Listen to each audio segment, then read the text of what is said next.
Okay, good morning, everybody, and welcome to the workshop of the BOCC for September 26, 2022. We have our public health director, and we will start with your budget presentation, and you have until 9:15. So you are on the clock. Okay. Good morning, everyone. First, I just want to say thank you for working with us since we're up here in Keystone at Public Health in the Rockies. And doing this on Zoom, I know is not ideal, but we appreciate you working with us. So, you hear me okay, correct? Yep. Okay. So, oh, I just want to make sure Wi-Fi works. I haven't tried it yet, but Okay. It should be up. all right, thanks. We were having Wi-Fi problems and the gentleman came to tell me it's fixed. Okay. So our budget, basically, our proposed budget is pretty straightforward. Our proposed expenses are $2,829,422 for 2023, and our proposed revenue is $2,884,19 too. Our budget basically supports itself, as you can see, based upon expenses and revenue. And do you have any questions specifically about anything listed in the line items here? And I also, Laurel's here too, and I will mute myself when she's ready to speak, or if you have questions that are specific for her.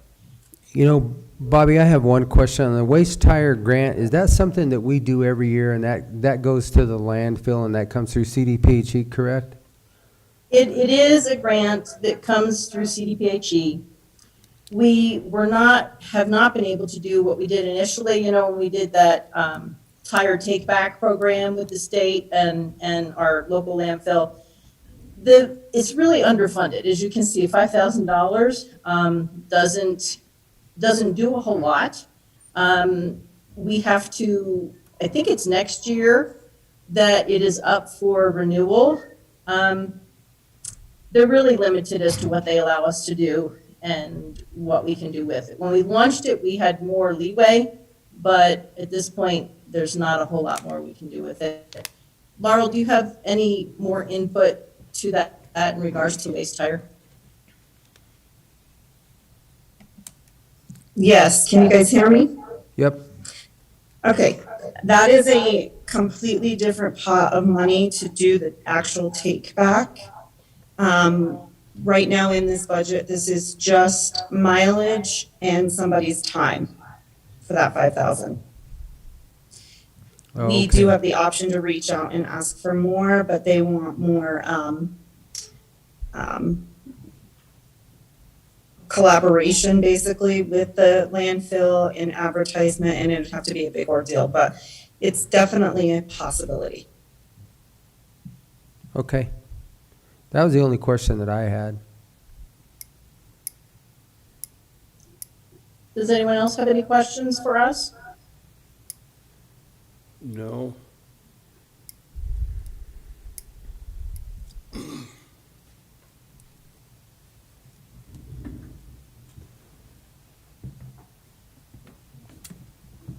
I think we are good.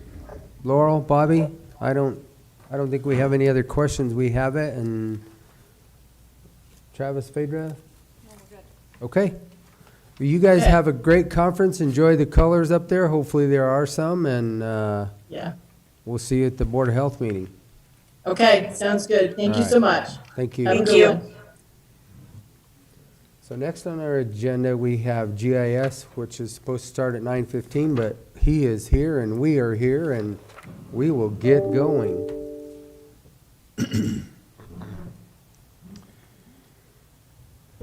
Okay. Is this on? It's pretty simple as far as the line items for salaries. We just followed the lead in what the commissioners were looking at getting the salaries at. So that was looked at previously, getting that on board with the salary schedule. We talked about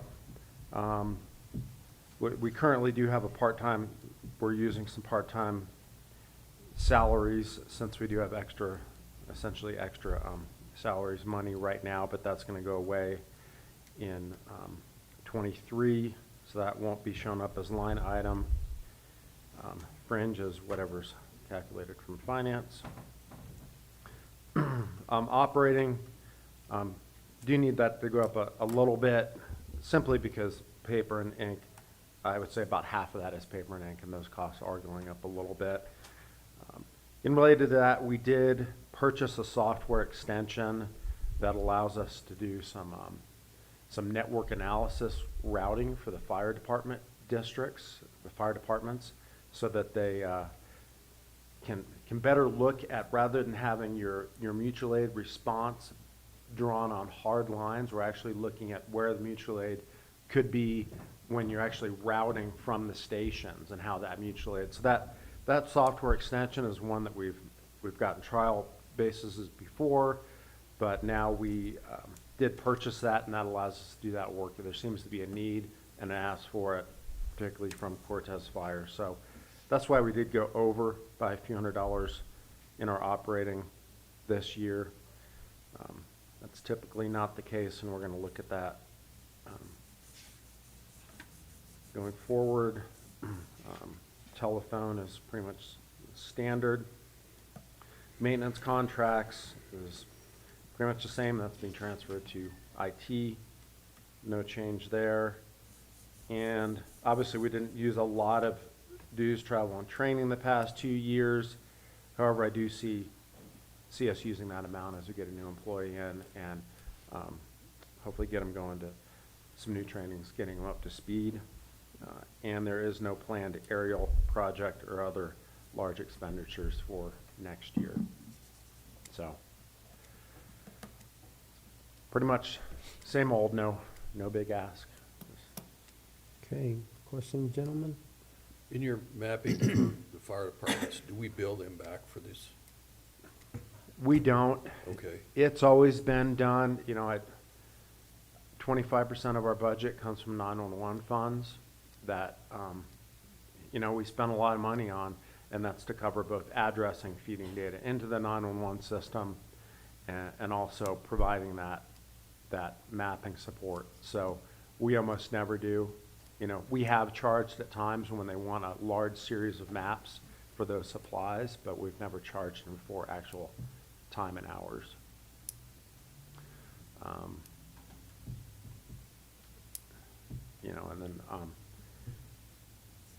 And we do have, going forward, there's talk next year of going to this new mapping system being installed at dispatch, that's going to be next gen 911 capable. We will see that will take a large amount of hours, on the order probably hundreds of hours for our department to support that effort, and we just make sure that we have the capacity to do that work and prioritize it.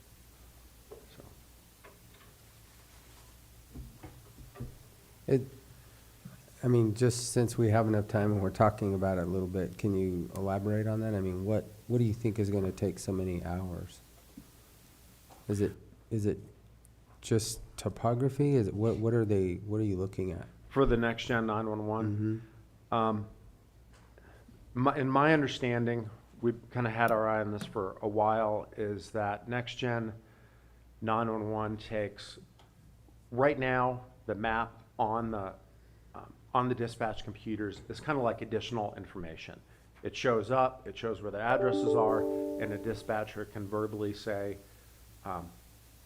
here's what it looks like based on the aerial, based on how you get here, here's a long driveway, but that's all information it is. When you go to next gen 911, it's supposed to take what is the CAD part of it, the computer aided, the computer aided dispatch part of it, and so you get a call, whether that call is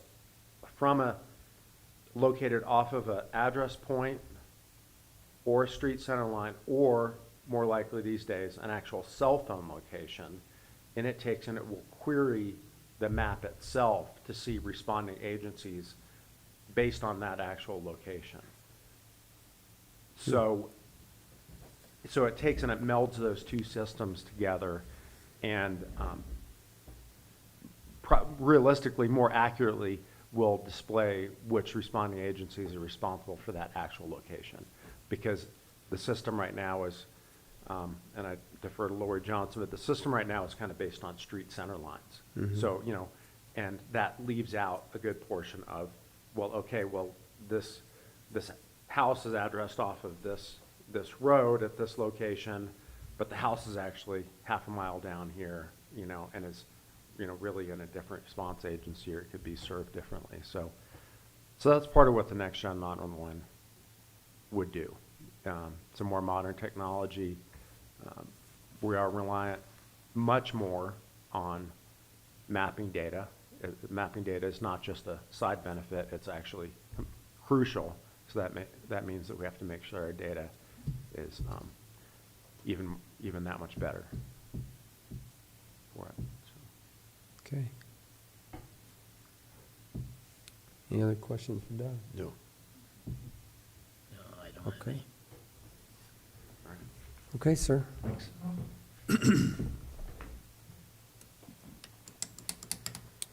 Okay, natural resources, Mr. Dietrich.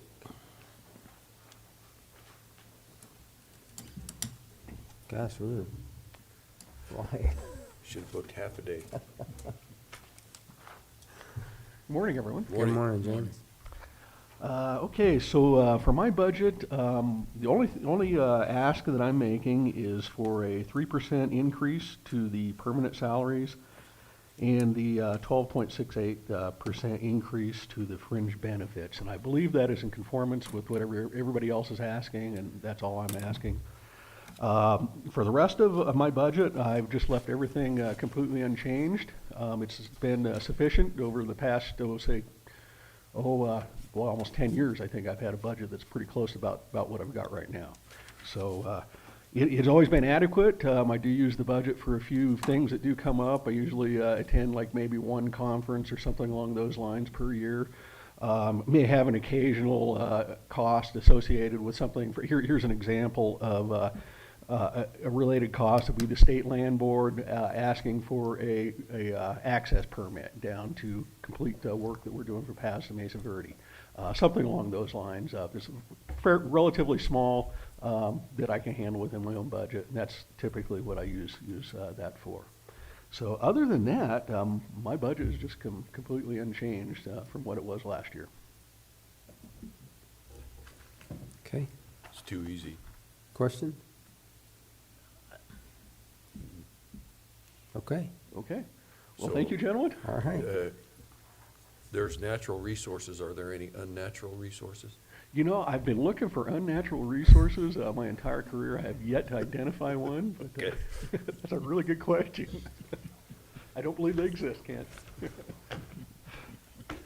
Thank you, gentlemen. An unnatural resource. Unnatural resources, that's right.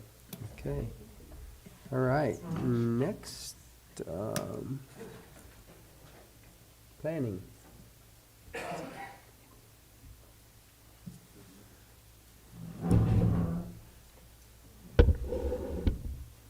Good morning. Good Morning. morning.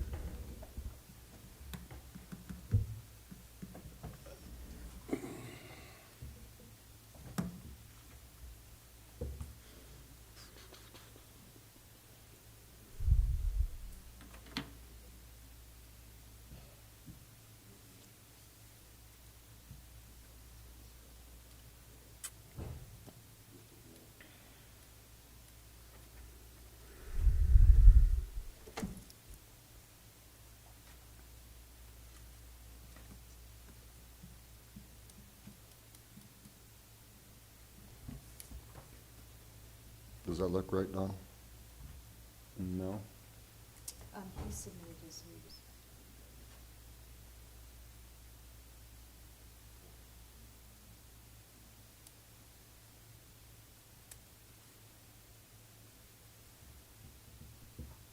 Just another day in the world of planning. Or lack thereof. We don't plan, because this is a daily, hourly occurrence. It's gonna take a while. They're having a problem with the cell idea, so. You want me to go print it out and put it on Elmo, or we can just go through it? I mean, I don't, we'll give it a second. We'll just wing it. We'll give it a second. Okay. Yeah, give it a second. I know IT, she said, was having problems with Cassell. It's turning.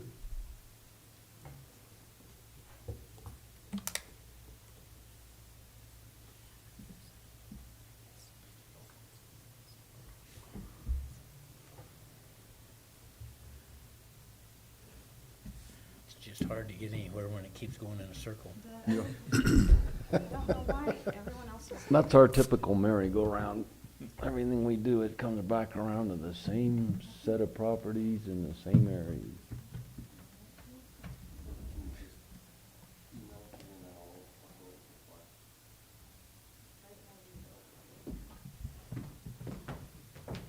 She's gonna email it and then I'll upload it to the BOCC file.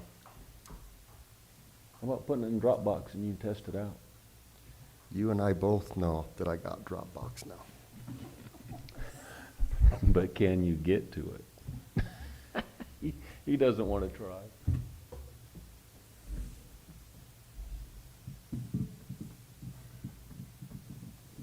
And progress grinds to a halt. That's okay, we're way ahead. You guys weren't scheduled till 9:45 anyway, so we've got, We're used to taking up your time. we could be telling jokes, but since we don't have Shaq here anymore, we don't have any jokes. No, Travis, I'll have to learn. Hot dog, look out, something happened.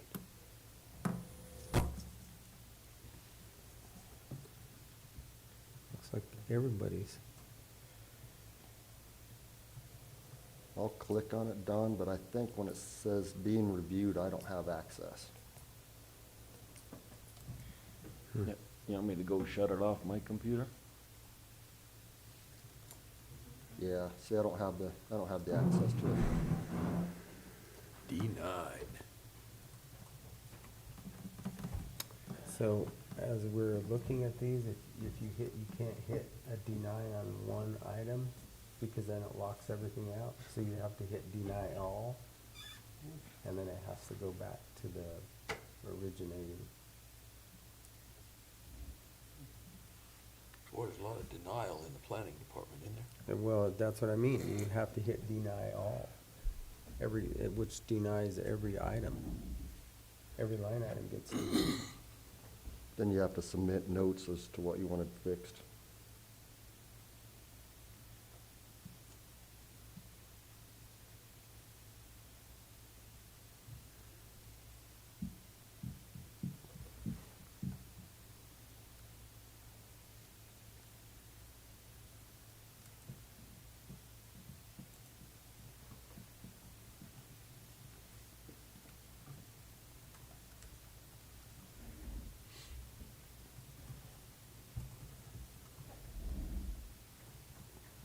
Good?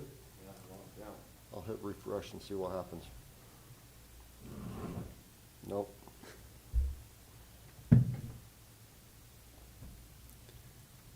All right, so we'll wait for Fader, and if that doesn't work, then we'll take a piece of paper copy and we'll I'll have to go get a full piece of paper copy. put it on It Elmo doesn't and work. do it that way.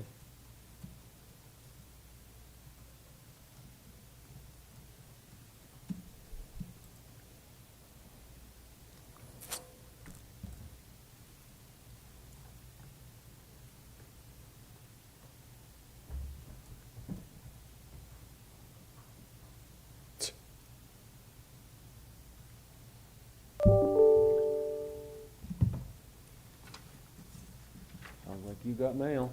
I got mail.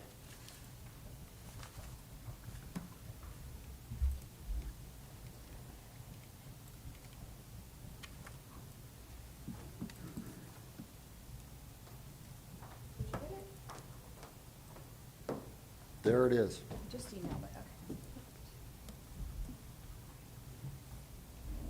okay.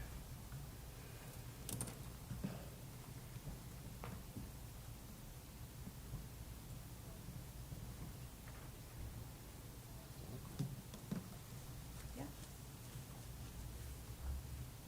Good to go? That's better. Yeah. I don't know what the other one was. It.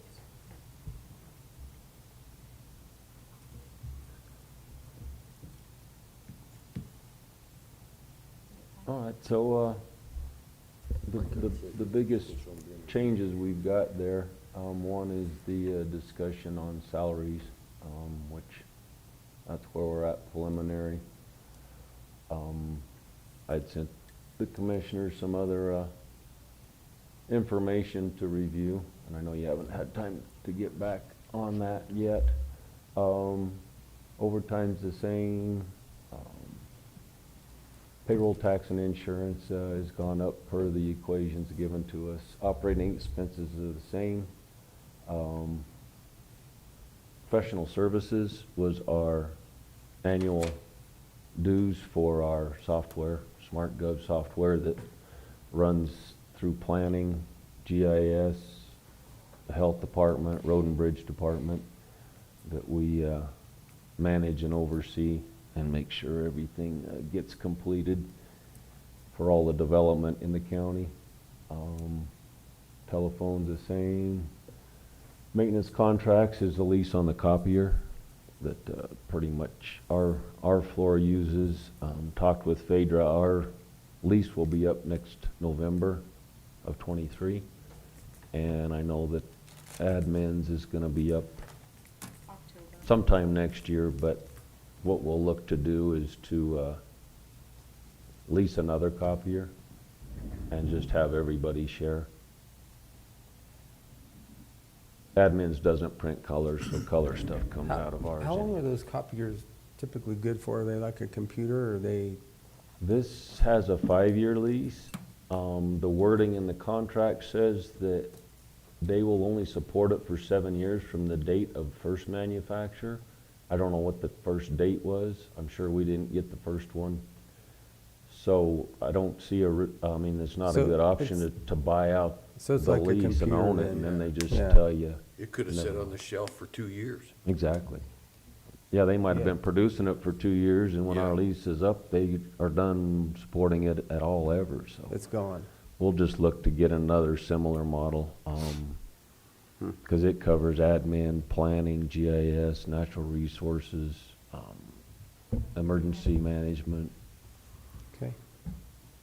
We'll probably have to up the allotted monthly copies so we don't get hit with that $1 a color page every quarter when we go over, but we'll have to kind of see what.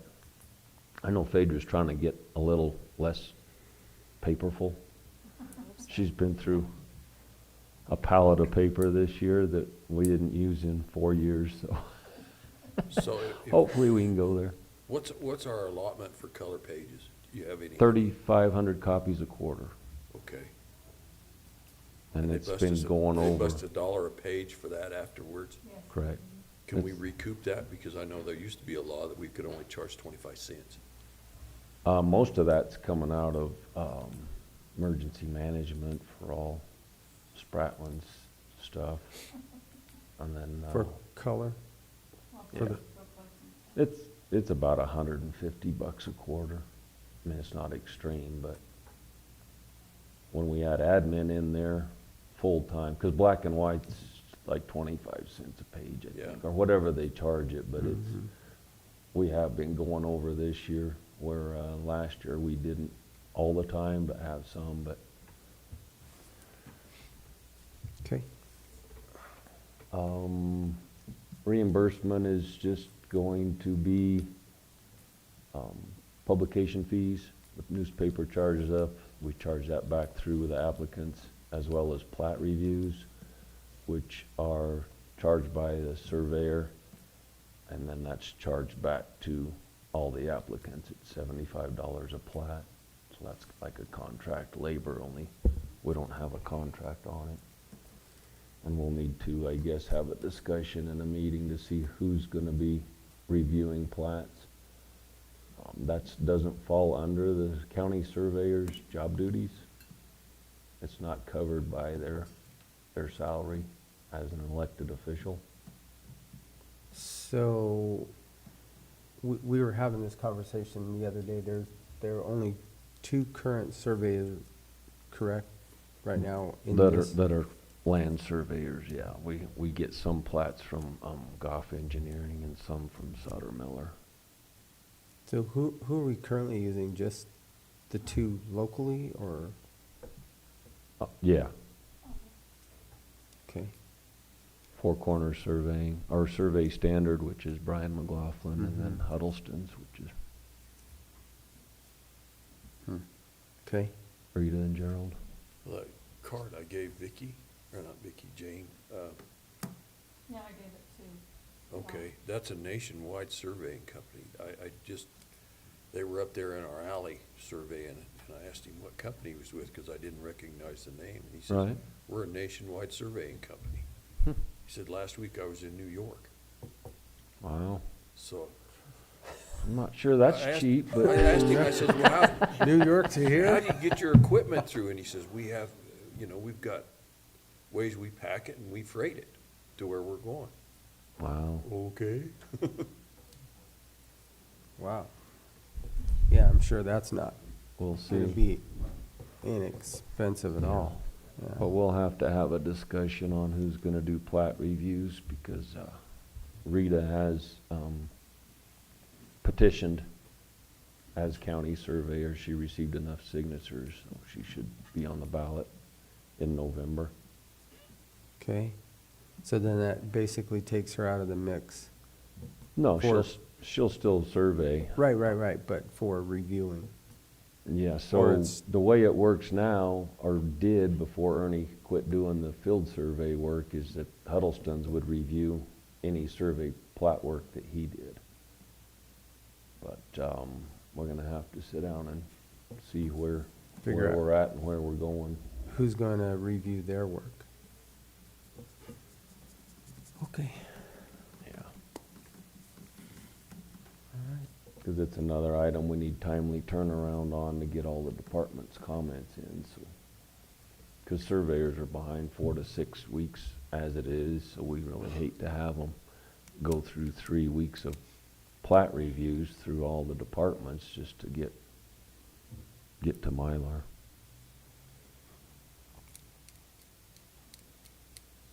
Okay. Question, No. Commissioner? How come that top line jumped so much in 2021? We've been that busy. Hmm? We've been that busy. A lot of that, that was higher had to do with, Cruzan's PUD Is that, on Road J. that's revenue? Okay, that's revenue. Yeah, that's Right. revenue. Just that much was in 21? And the way things are going with what we've been dealing with, the reason it's budgeted not as high is because there's no way we can keep up doing 7, 8, 9 applications a meeting. With all the other stuff that's going on and certified letters and going to court and everything else, it's just not for 2 people. We can't just keep running them through. Because with that, you've got 30 other people that are wanting to do something and try and start something and then never get anywhere, but it spends a lot of time. But it's been crazy the last 3 years, 2021 and this year. I know Empire Electric hit a record number of new meters. Oh, I'm sure. And it was almost double what it was the year before. Yeah, it's, 20, yeah. And we talked to every one of them. I'm sure. several times. Okay. Good? Okay, Thanks. good. We're good, thank you. Okay, planning, county attorney, you have your computer working.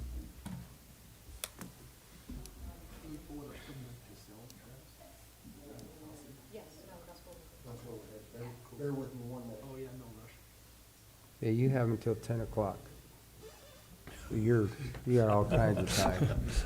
That made them feel better, didn't it? Well, everybody says attorneys can talk, so I guess we'll put it to the test. Is that true, Clarissa? I think that's what their degree is in. Talking, you may say that, and some may categorize it into something. I would, Arguing, it's, you know. I would think it's even another acronym.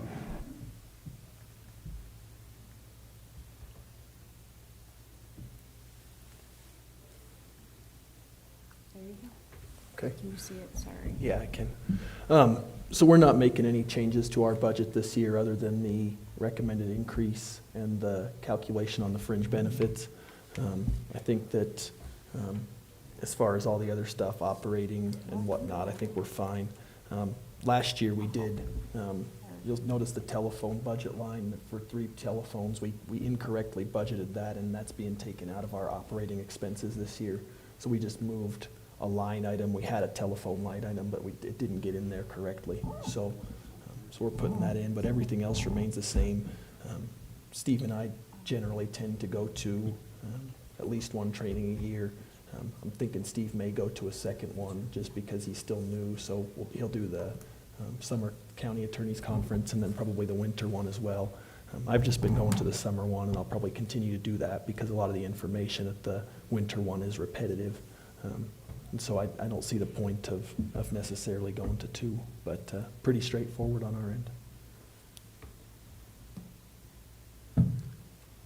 Okay.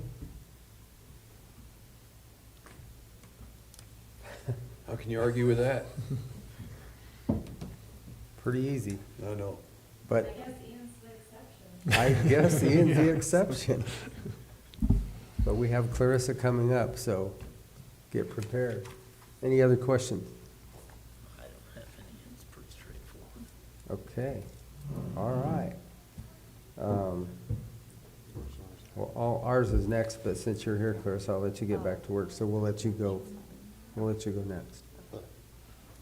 Bear with me, let me get Well, to that's, yours. if Travis needs to stay in order, I'm happy to wait. No, we can, I think Cassell is jumping all around, so he can jump all around with it, and it's just fine. Well, I know, and we don't have that program, so we didn't upload ours in that. It's just a plain old spreadsheet.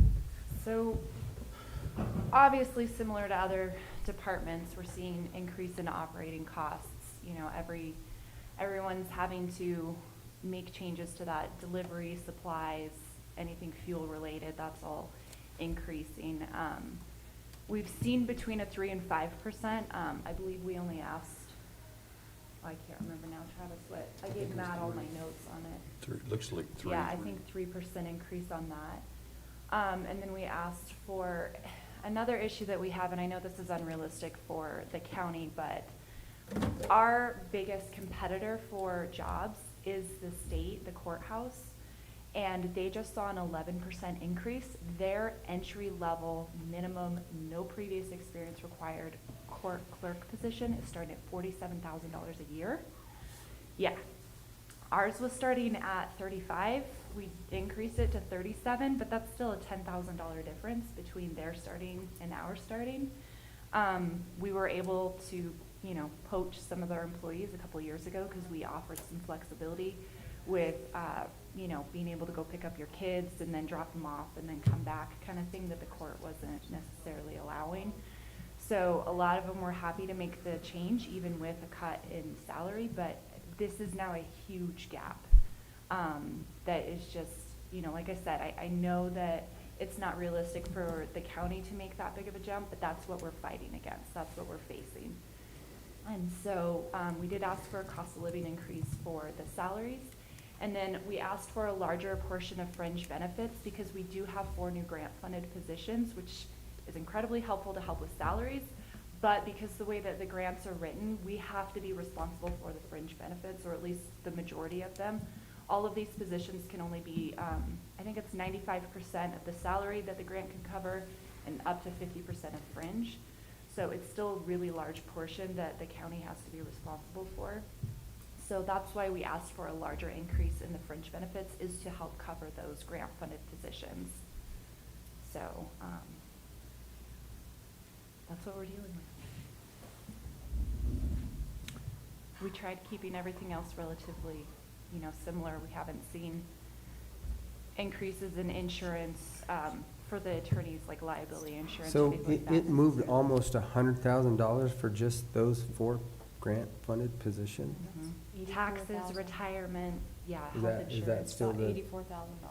yeah. 37% Just for or fringe. whatever that we're using? Yeah, I use Phaedra's formula for the. Right, which is, everything on is it. what everybody has been told, that that's what we're using for Yeah. everybody, so that we have something to work with the budget for, but. Right. So.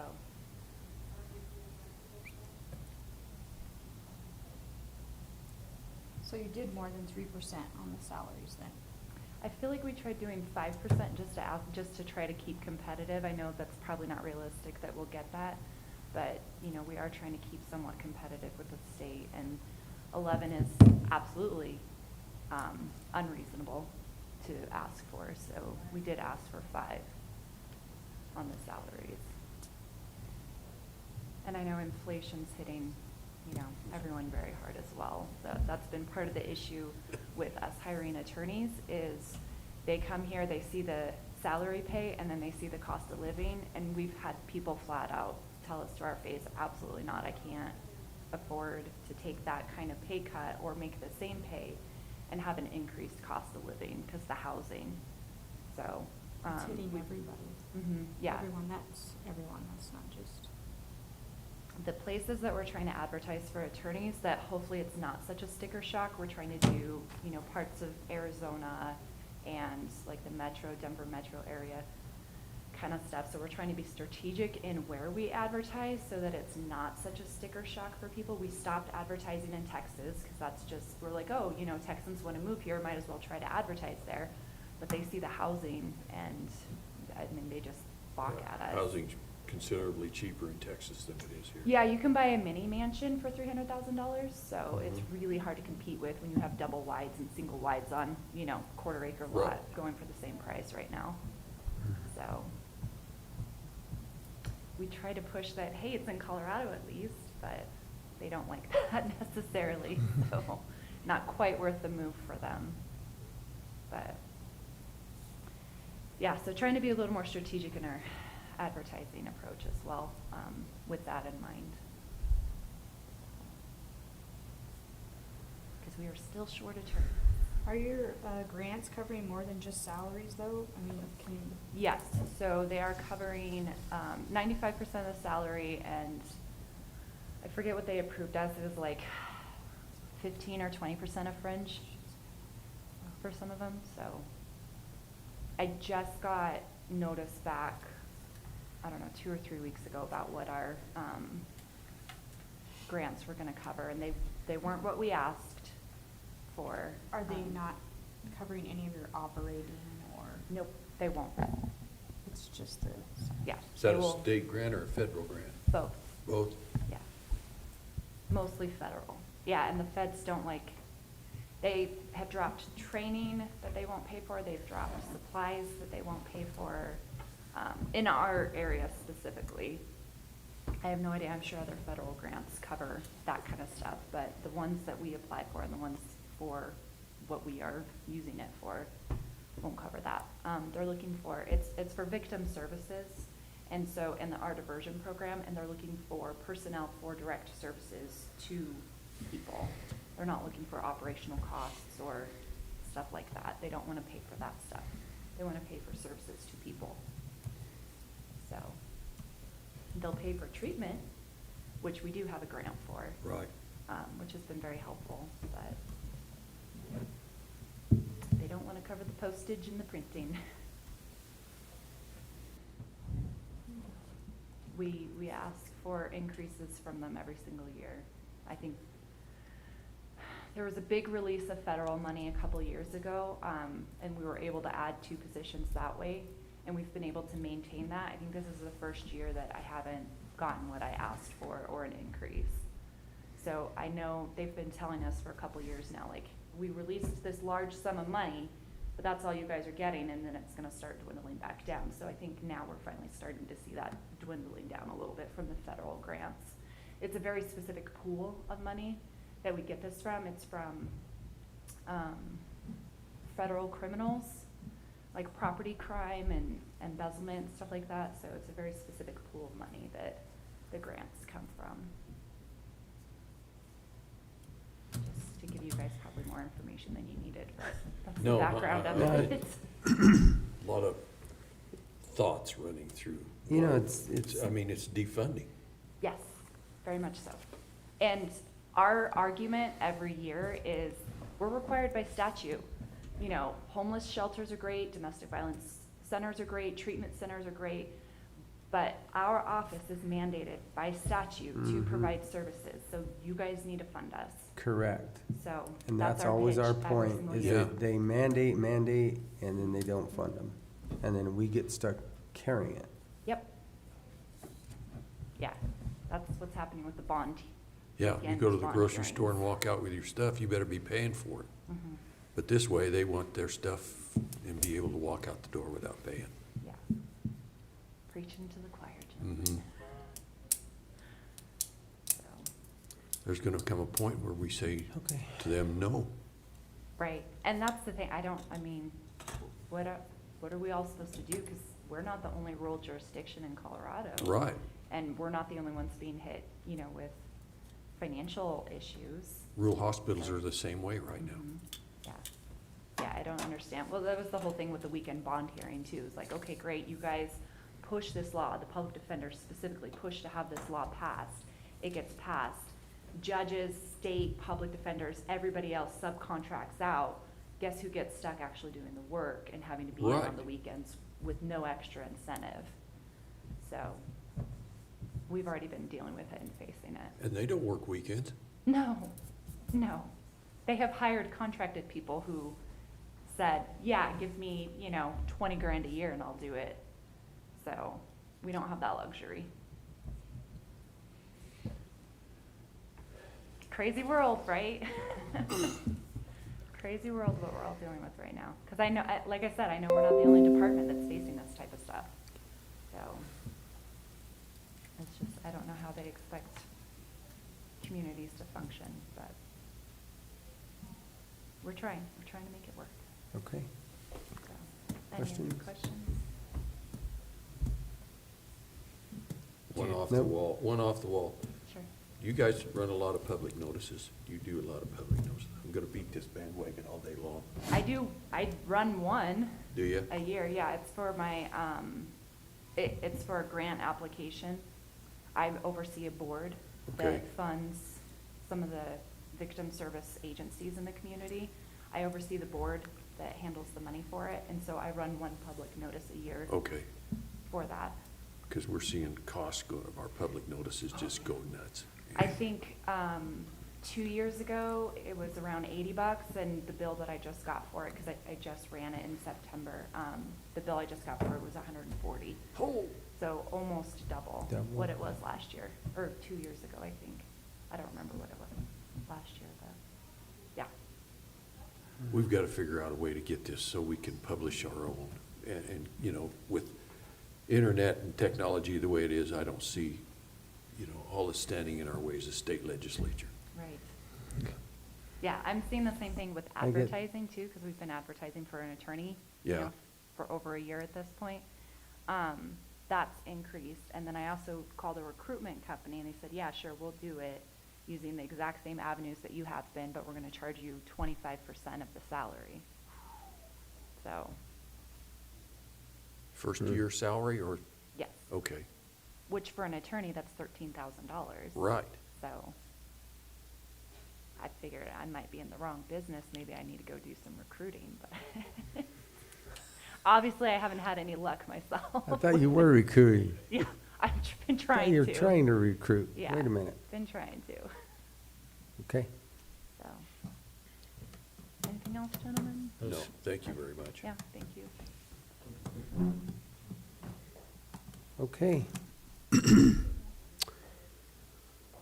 We'll jump back up to BOCC, Travis, since I jumped ahead of myself there. Do you want to do yours before we do ours? It doesn't matter. We can follow you. Yeah, whoever you have up. That would be administration and then BOCC. Okay.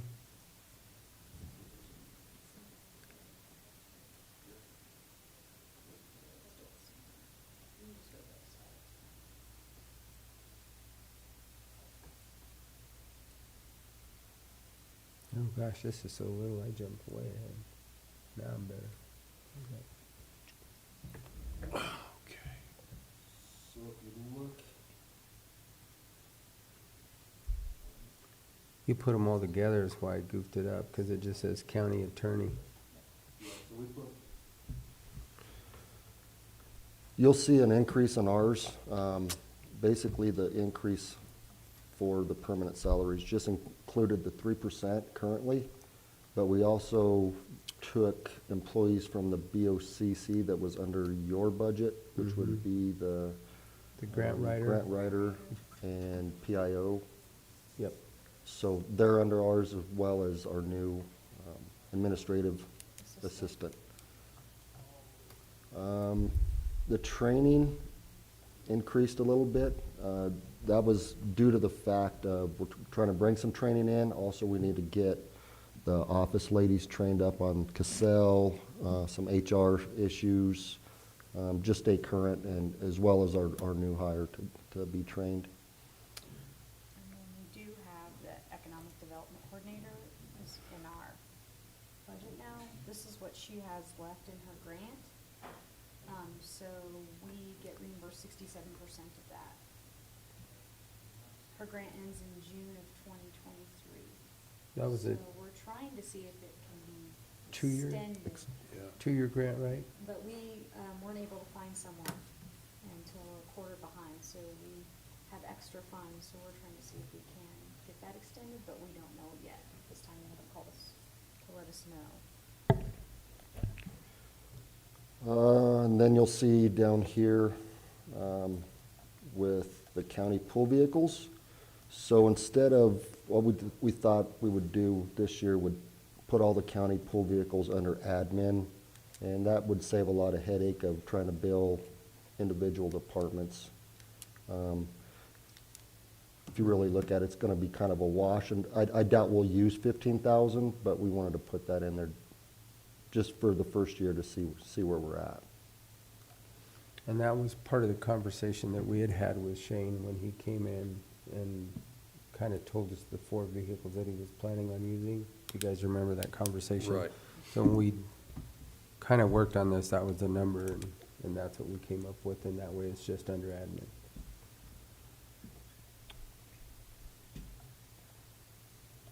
And then below is just the fees that we typically pay out of admin, professional services, insurance and bonds. I think that went up this year, didn't it? The sheriff's auto and liability insurance, and then just miscellaneous. So when we get down to this next section, this is miscellaneous. I know it kind of sounds funny. I had to ask the question, what is miscellaneous? These are just all the asks of the But community. these are all the asks, and this is kind of what we were looking at when we had that conversation the other day is, you know, what do we actually put into this?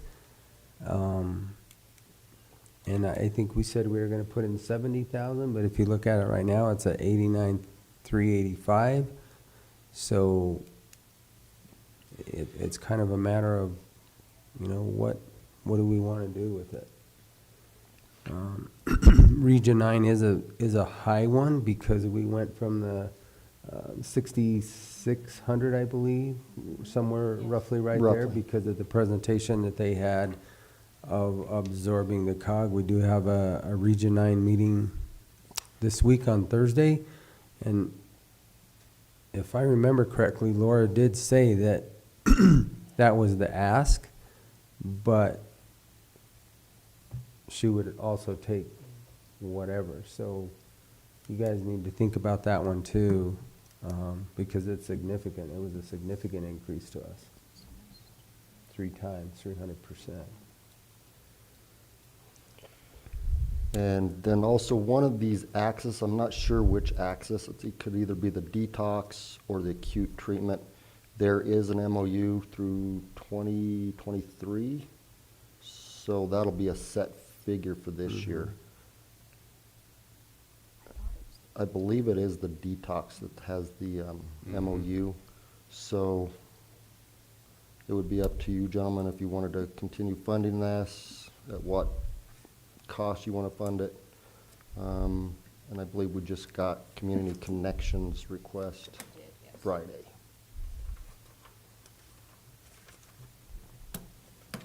So again, we don't have to answer that question today. It's just a matter of, you know, if we want to stay with 70,000, we're already almost $20,000 over that. And that's just this item for admin, so. Any questions? No. Okay.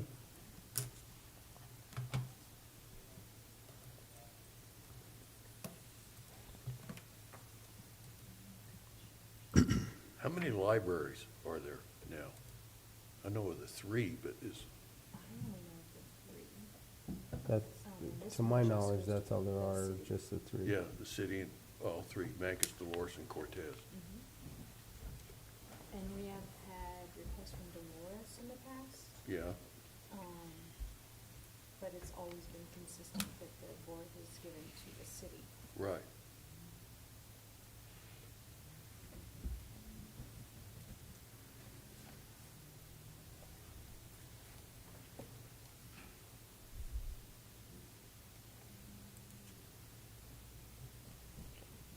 All right, go to the BOCC, Travis, I think this might since we got the attorney and admin out now.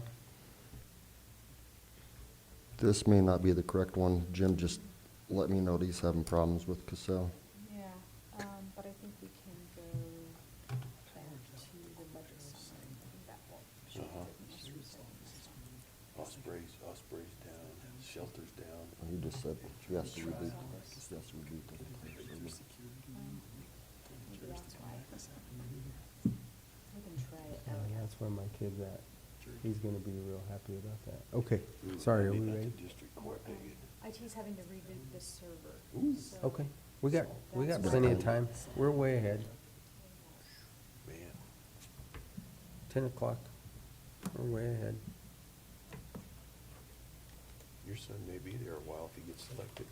Oh, he, It's a felony trial. That's all what it is with. In district court. probably not wanting to hear any of that. Which judge is hearing it? Blue? Okay. We'll have to break in the new guy at least. Yeah. I still don't understand that appointment. I don't. Man, oh man. Well, there was a couple of comments made and I kind of understand. Yeah.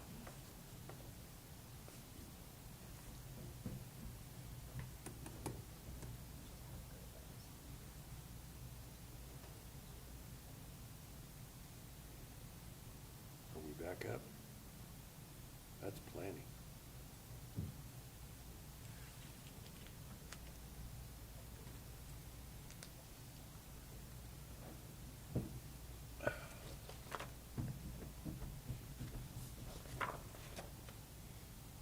We don't get any overtime.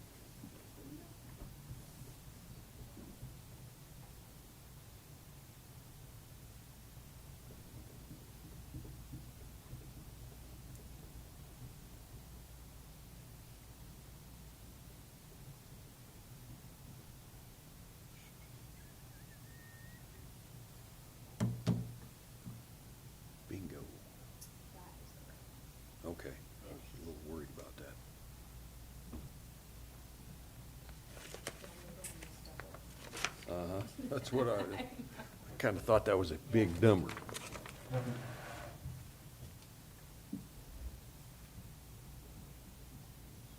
So the salaries are going to go down, because,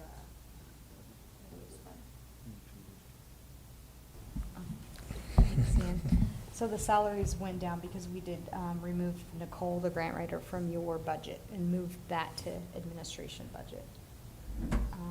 Let's see, your fringe just went up. That's what we're hoping, that it doesn't go up any more than that. I think that our healthcare insurance rep will be here next week to Okay. go over that. Operating went down from 4 to 2, or it stayed at 2, it looks like, stayed at 2. Data too. The professional services did go down significantly. Yeah. And then that's also because of your, the PIO is now in the administration Right. budget, not in yours. And miscellaneous stayed at 2,000. Dues, training, and travel was reduced. No, it stayed the same. Stay the same. Stayed the same. And I think we didn't have any fleet. I think that is it. So Yeah, we your just budget did decrease borrow other with those people's cars. changes. Yeah, it went down about $30,000, right at Mhm. $30,000. Mhm. So we did go down too.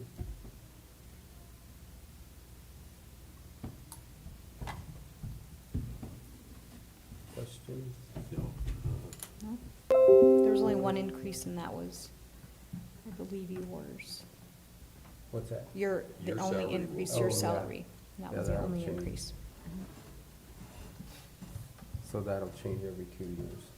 Every election cycle, those salaries change. Okay.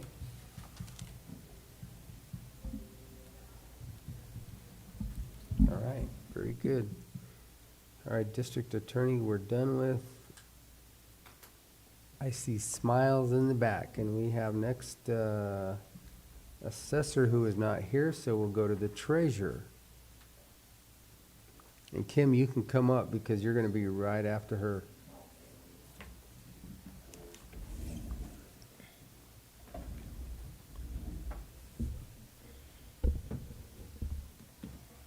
Good morning. Good morning.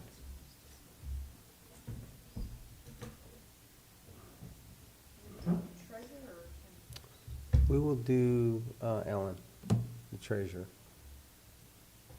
I don't see Leslie, but it said 10:45 to 11, so we're an hour ahead. You may have to give her shoot her a message.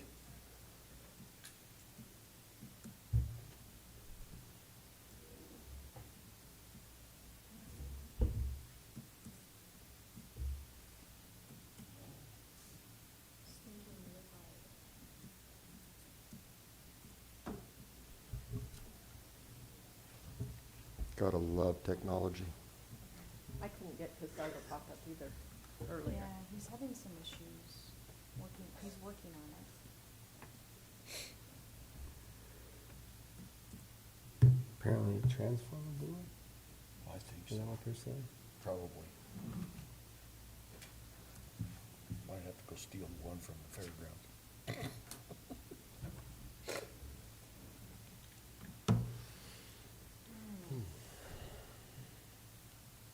They didn't submit an Excel document, did they?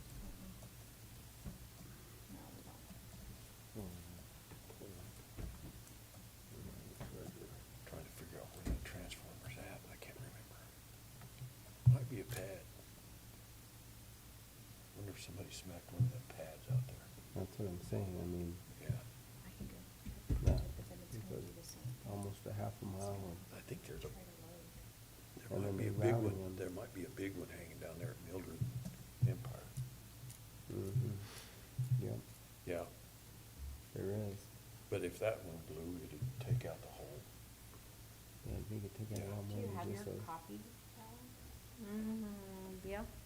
Do you want me to go scan it and send Might it to you? scan it, 'cause Elmo doesn't always wanna work. Okay, we got plenty of time. Pick 5. We're not in a rush. Offer you ladies a coffee or something? Take 5.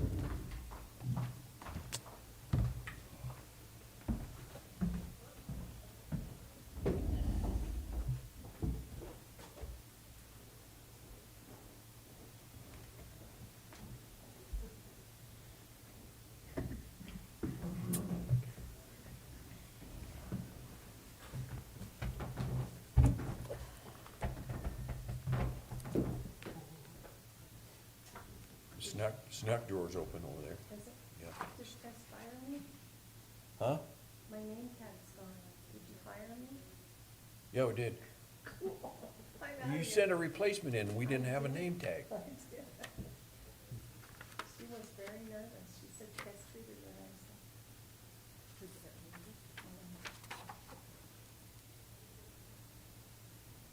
A little bit of confusion. It's all right.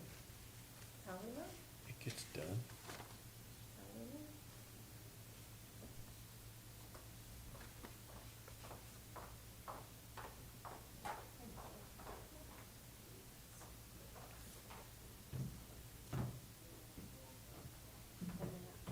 Oh, I think it popped up in there. Of course, after I So scanned it. down there just pushing the reset button every 5 minutes? I think they, yes, I think they're finding humor.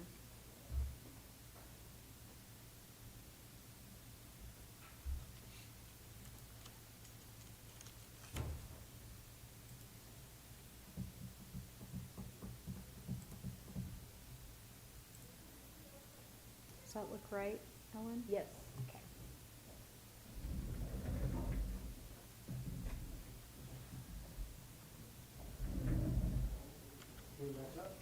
Yeah, all it took was for me to go scan them and then it worked.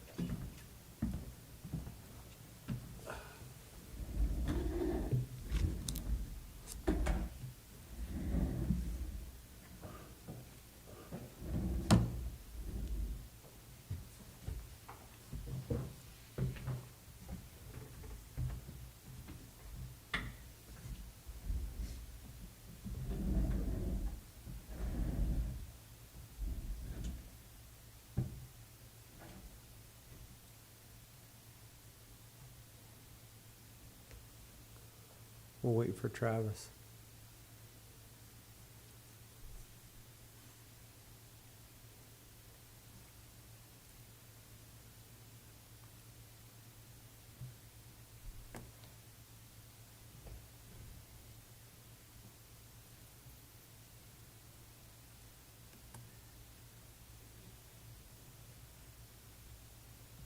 Good morning.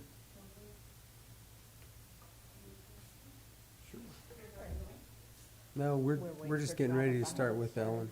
But we you can might sit wanna anywhere start you'd with me like. since it's on there. Sit down. Yeah, don't make us go to yours, cause I can't, it might go away. Yeah, yourself. It's down.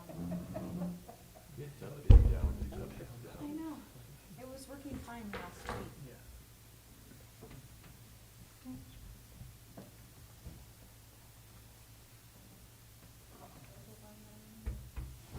He's not really sure it's actually the program. He thinks there's something else.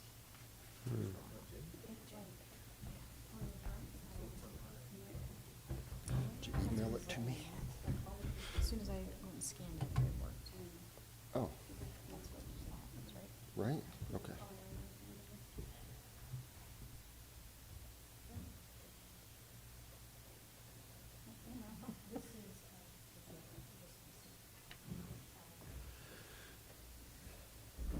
Okay, we're ready.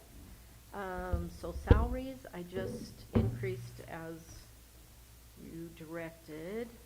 The part-time salary, I had that on there last year. I didn't end up using it because we were slow enough this year that I've still just been kind of putting it off.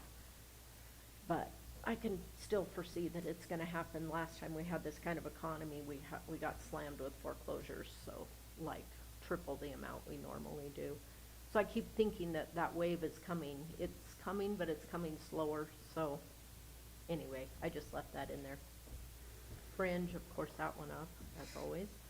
Operating, the biggest increase I have there is publication fees, and we do add those to the tax account, so we get them back eventually, but it could be this year, could be, well, actually, we always get them back this year, because as soon as it goes to tax sale, we're collecting on that. So if it goes to tax sale and it has fees on it, so we are getting a lot of that back. But like the public notice that we record for the 6-month report, we don't get that back, and that's doubled in cost, and so that's my biggest increase, is just publication fees. So, And do you have, I mean, is all we're looking here, Travis, are the year-to-date actuals and the budget? I don't really see the proposal. No, Or- this is her proposed budget. Okay. Yeah. Yes, and when we're done, I'll give you all of like the last 3 years. Okay, and then so that the we, proposed. okay. So you Okay. can, you can see all of that. Just today with a little hiccup, We're- we're kind of working around. Okay, Yeah. so what'd you use? What was the term? Winging it? Winging it. Gotcha. Trying to think if I have anything else under there. I did allow for, I have 2 printers that are over 7 years old, because they were there when I got there, so, the IT department did come and help us tide them over, so hopefully we'll see if they last. They're doing good so far, so. But I may have to make a printer purchase. Postage is my next thing that keeps going up, but it's still fairly manageable with, it's still a better deal than it used to be with the company that we're using, so it's, let's see, did I even increase that? I increased it by 500 just because I anticipate that the postage will go up. And the dues, training, and travel, I left it the same. I didn't use all of that this year. I did a lot of it online training. We didn't actually travel. We did most of it like that, which was fine. I'd actually don't mind doing that, but, you know, we do anticipate that we may go to a conference next year, so we'll see how that goes. But I just left that the same. And that's it for the treasurer. Do you have any questions So there? your operating expense, because we were just talking about this with a printer earlier, and it sounded like 7 years was maximum they would You support it don't- with the software, so, You don't lease, do you? You buy? Well, we have one leased one. That one we Okay. use on the public trustee side. They lease that because they're doing a lot more copies, but on the treasurer side, we just have ones that we purchased, and we have 2. and they're doing okay right now, Yeah, or? they're doing okay right now. When I first presented this, they really weren't doing okay. So I thought I was gonna have to replace both of them, but Isaac came to the rescue. So they're doing better now. And they're working, so I'm hoping that'll continue. They've been really good printers, so almost hate to upgrade, Yeah. because as with a lot of things, it's not really an upgrade, it feels like. Get one that doesn't last at all. Mm-hmm. Okay. Okay, And on the public trustee side, I don't think, well, we don't have that yet. Oh, Do you? public. Yeah.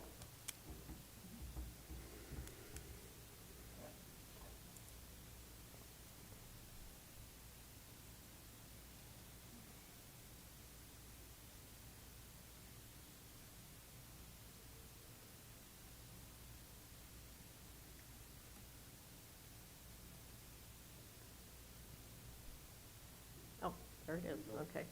Wow, that was fast. Okay, so the salary didn't change, the fringe went up a little.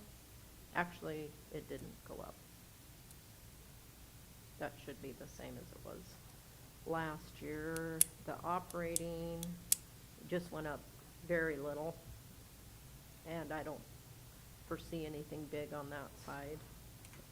And dues, training, and travel, that's mostly just dues. We pay that so we get the education from, same kind of thing. They do a public trustee course every year, update us on the laws and different things, and we did that by Zoom. Then they just mailed us the materials, so we didn't really travel for that either, but if we do, it'll be in combination with the treasurer travel, so nothing too different. Any questions? I like these. Yeah. Yeah. Okay. Be quiet. Okay. That's it, Ellen? That's all you got for us? That's all I got, unless Wow, you have any okay. questions. No, that's awesome. Okay, Whoever comes up. sure. Okay. Well, I'm kind of moving back and forth now as I'm seeing you guys, so, yeah, we can go there. So there's no way to see if it went up or, like, no, I don't. We tried and it's having difficulties. Okay. I have what you had prior. Do you want me to give that my sheet to you so you can? You have the prior? Yeah.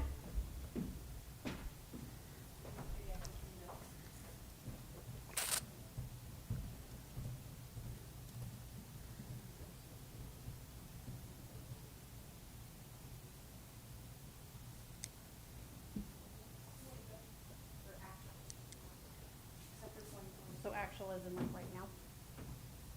What is right? Actual 21. Okay. And then your budget for 22, and then your proposed.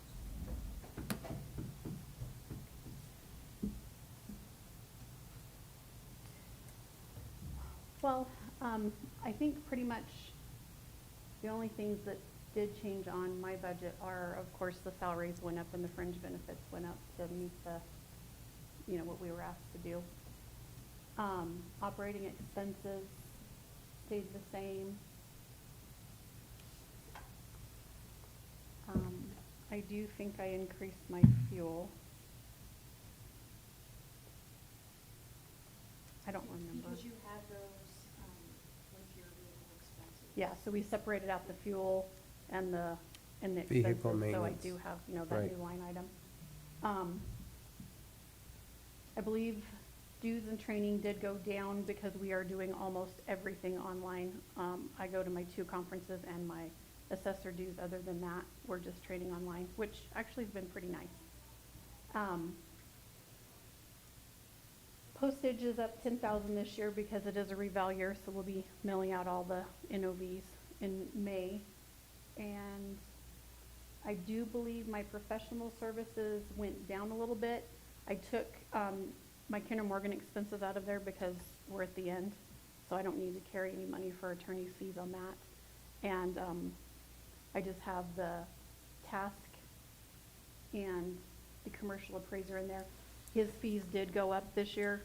I think it was a 6% increase, but by decreasing my Kinder Morgan fees, I think that was a wash, and it actually still went down a little bit.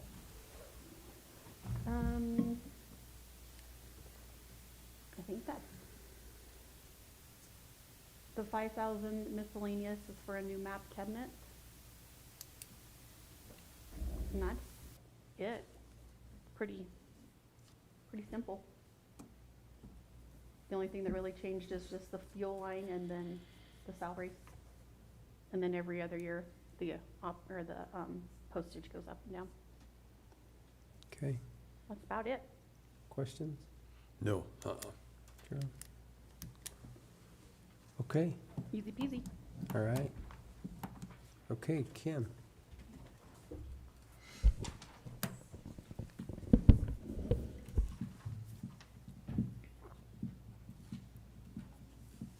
Am I up there?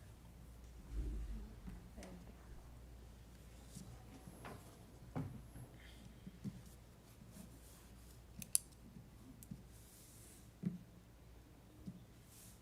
Okay, now I'm up there.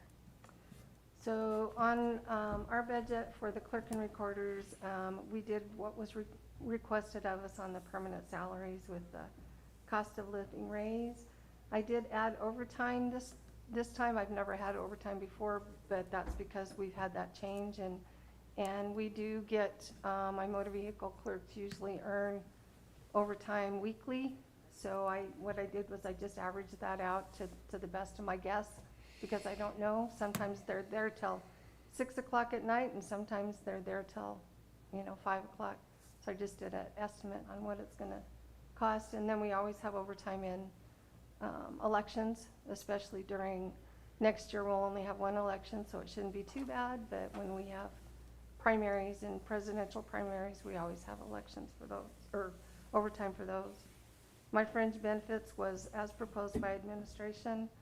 Our tech fund is the funding that we get from the recording department. We put so much money per document that we record into our tech fund, and then we use that fund for improvements to the recording department. It should have about 54,000 in there. 40,000 of that is tagged for the ERTB grant for the digitization project. So that was our match for that. So it's been just kind of sitting there waiting for us to get a bill so we can pay it. Operating expenses, I think I have the same for my operating expenses. My postage was the same. The maintenance contract was the same. The dues, training, and travel, that might be a little high this year. My election deputies are required to do in-person training, so we are required to go to some conferences. We may not need to send both of them this time, but I just kept it the same. And that also includes an increase from my CCCA dues. The ERTB expense, the grant funds received was a total of $500,562.31. To date, we've been billed $104,185.68. So we still have a balance of that. I'm hoping that that project will be done this year. So they're telling me it should be done by the end of the year, and we'll get that. Hopefully we'll get that cleared off the books. Any questions on the clerk and recorder? Okay, let's go to election. We might have some questions there. I think from what you sent us, there might be some questions. Yeah, I probably sent you way too much information on the elections, but I know you guys get asked a lot of questions about it, so I wanted you to be prepared to answer from the information that I've been given. So in 2022, we included a municipal, a June primary, and a general election. So the 2022 municipal election was reimbursed. The June primary election was no reimbursement. And then the general election will have reimbursement because it's got 11 questions on it, statewide questions. We're only reimbursed a certain amount. I think it's 80 cents per voter on those. But it is an 18-inch ballot. And so that's the reason I sent you guys my new contract. Normally I don't present those. I have Ian look over those contracts, but it's not something that you guys have approved in the past for my vendor. I've always just done that myself. But I wanted you guys to see what they're proposing as far as the expense of the ballots. And then I also wanted you to see how in the past I've gone through some local vendors to show what they could do for us. And that was why I included those 2 emails from those other 2 vendors that are telling me that they can't do that for us anymore. Mm-hmm. So one vendor said we were just too large. It was too large of a county to do it for. So. That does, I'm sorry, that doesn't make much sense. Too large of a county? Too large of a county for, I think that vendor's used to doing ballots for smaller counties where there's like 3,000 and not 20,000. That's what the impression that she Okay. gave me. So super small counties, Yeah, because we're a small county. yeah. I think we're classified with elections as a medium county, but. Hmm. Just barely. So that's why, and I had sent the contract to, the one that you got, that I sent to you guys was the old one. Mm-hmm. The new one, Ian and I were looking at, and there's quite a few changes to it as far as our expenses. Like our ballots are, it was an average of at least 2 to 3 cents per item on our, and ballots went from 26 cents to 31 cents a piece just to print them. So, but they're having trouble getting paper, and they're having trouble getting envelopes. So, in 2023, we should only have one election unless we have anything that's unexpected, like a recall or a recount, which we just had a recount. Professional services, I reduced that from 2022. It still could be a little bit high, but election judges are paid $15 an hour. So it depends on how many hours it takes them to process and how busy the election is. So, maintenance contracts are the same. That's the Dominion equipment that we were required to get to service the VSPC down on the tribe, down on the reservation. Computer software, that's for the Agilis Duo. The capital outlay, which is the election equipment. There again, I wanted to send you guys what I've been proposed. Dominion is talking about a refresh of our equipment and then another 6-year lease, which would average about $30,000 a year. I also went to Clear Ballot to see where we would fit if we wanted to just replace it, because I know that you guys have been asked that in the past. And Clear Ballots was, I think it was an outright purchase of $125. 25. Yeah. And a lease of around $30,000 a year as well, if we wanted to go that direction. So the leases are almost identical, but looking at your email, there were only 2 other counties that are using the Clear Ballot right now? Correct. Which was, I think you said Garfield and, anyway. Albert? Yeah, Albert, something like that? Yeah. Anyway, So. my gosh, what is your recommendation? I mean, in 5 years, I think it was $195,000 just for the contracts, for the maintenance contracts for both of them? Right. Basically? Right. So our equipment right now is, it's fine. If we go through Dominion, they're gonna upgrade and do a refresh of that equipment. They're going to give us a larger tablet for our VSPCs. That would be the in-person ballots. And they're working on a way to take, and I'm not sure how this is, I just know they're working on it. They're working on a way to take any kind of internet capability to pull it away from or take it out of that equipment. I'm not sure exactly how that is, but that's what they're working on. The situation that was in the past with Mesa County was the trusted build. So I checked on that. I think I sent you that email from the gentleman. The trusted build process on the Clear Ballot is the exact same thing as it is for Dominion. So that process is exactly the same. That's not going to be any different with either one that we go through. My recommendation is we know Dominion's equipment. We understand it. We know how to program it. I would recommend that we just continue with Dominion, but I wanted you guys to see what was available. So, let's see. So the other thing that I wanted to talk to you guys about was the assessor, the room change that we have. There is going to be some grant funds available for extra security for our new election room.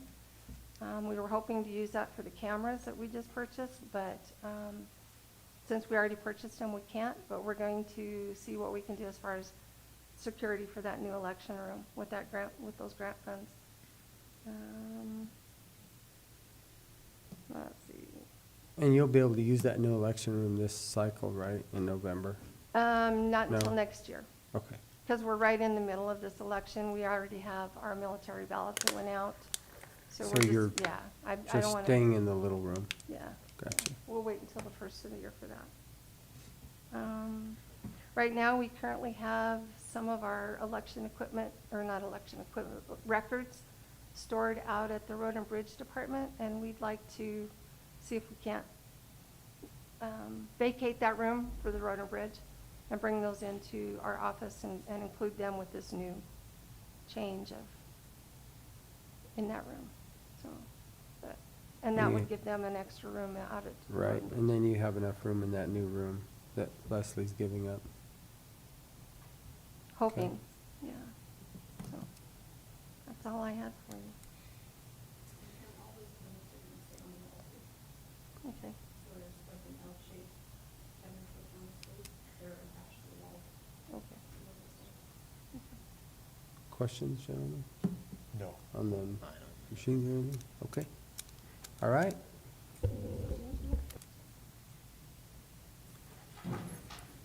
Easy enough. Thank you all.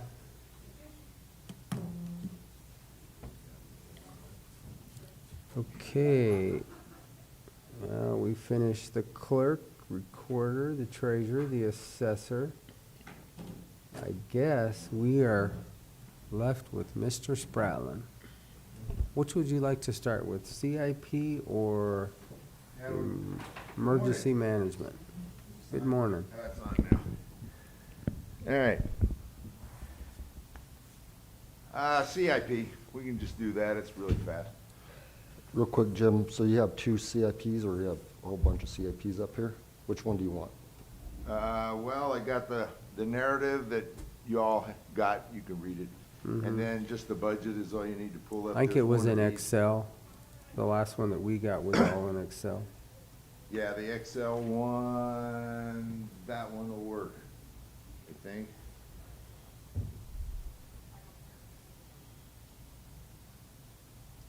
All right, maybe not. Let me have a look.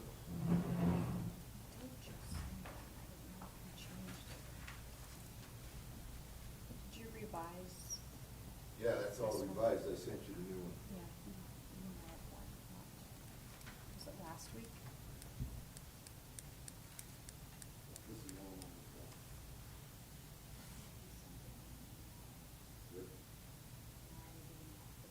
I was hoping that Casella would fix the issue.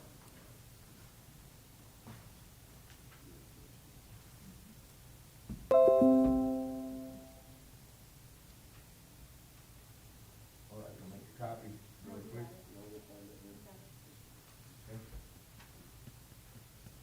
Just have to stand up. You guys having fun yet? Sure. Absolutely. Mine is pretty fast.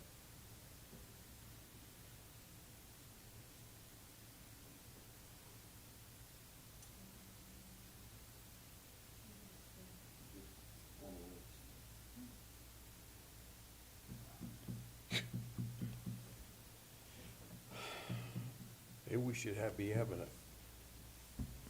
talk about Cassell. Is this it, Jim? I think we will, because we actually Yeah. had a presentation Yeah, that'll work. from, That's in. it's in conjunction with Cassell, but Yeah. Well, not yet, that's close enough. There's another sheet in there. I guess I have to get over here with it. You want to carry that around, look like Monty Hall or what? I feel like I'm up in the courtroom again. Yeah, so you'll see here, this is the budget broke down for this year. The other Excel spreadsheet just shows you what we had last year and this year, what the rollover, and possibly, it's similar to this, so this one will work. This one here, right here, Jim? You had two on the same Excel. Yes. Do you want this one or the other one? Whatever the gentleman would like, This that is one will work income. too. Okay, we'll go back to the Yeah, original. that one there. So basically, I think it was like, we lowered it 22 grand because we already got the vehicle, but we're also having some raises in there that we put in for the team. And this is when we have a full team. So this is the budget that we have.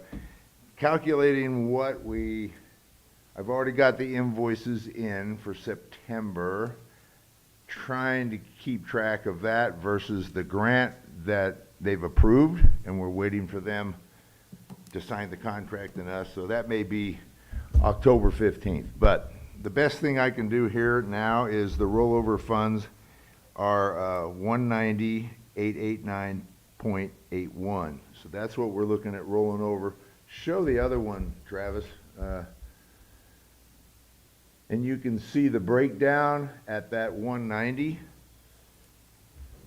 And it just shows the county's portion that you guys gave us last year, because we were down a person and we're not working around the clock, or at least the weekends, so we didn't spend all that money. So we were asking, the only thing I'm asking is to roll that money over. Mancus said they would. They don't have a problem with it. Dolores said they didn't have a problem with it. Cortez said they didn't have a problem with it. So this is the amount of money that's in the kitty to roll over based on the closest figures I can come up with. It may be even lower than this by the time we get done with the other grant, and we'll start using that grant. So that's all I got for that one. So that 387, the grant that we've got, which hopefully by the middle of October, Yeah. we should. Yeah, it's approved. We sent it. Have it. Yes. Yeah. I'm almost positive. We sent in the budget, they sent it back, we changed some items, but we're gonna get 361, I think, 306, there it is, 386,000 out of that one. Mhm. So that'll help us. So So we pretty much have that grant funded for the entire year. yes, because this funding and that funding will take us to the end of the year, and then Congress, Hickenlooper Yep. and Bennett have put us in for $361,000. We're actually written into the bill, which is pretty awesome, and they're gonna work on that one. If that occurs, then we'll be good December, probably 2024. And we're looking for some sustainability, not just keep getting grants. Right. We're working on a 5-year plan, so doing good. Okay. Question? What we got for CIP? Any questions, gentlemen? Nope. All right, emergency management. I'll show you. I have a long narrative, but I know you guys read everything I send you, so. I read it. I know you did. I know you all did. And so this is my figures based upon what I've currently spent and sent out. Pretty close on the 2022 and how much is spent. And then, so budget A, budget B, and budget C. So A is a proposal to have a full-time person under me. They call them emergency coordinators. So I'm asking in A to get a full-time, it could be hourly.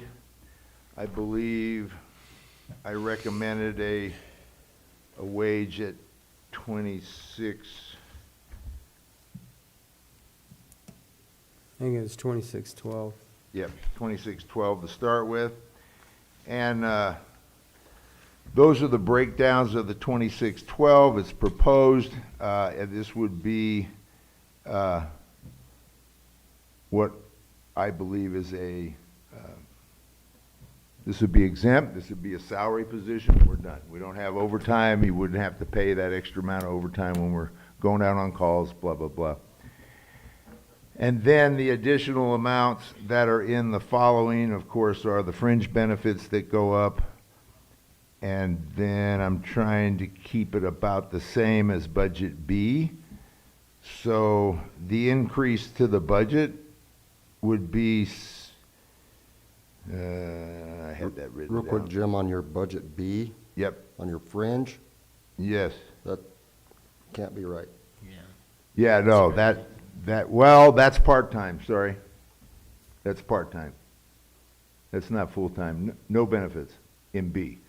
But in A is the full-time, and we would increase the budget, my budget, by 88,944. So that's A.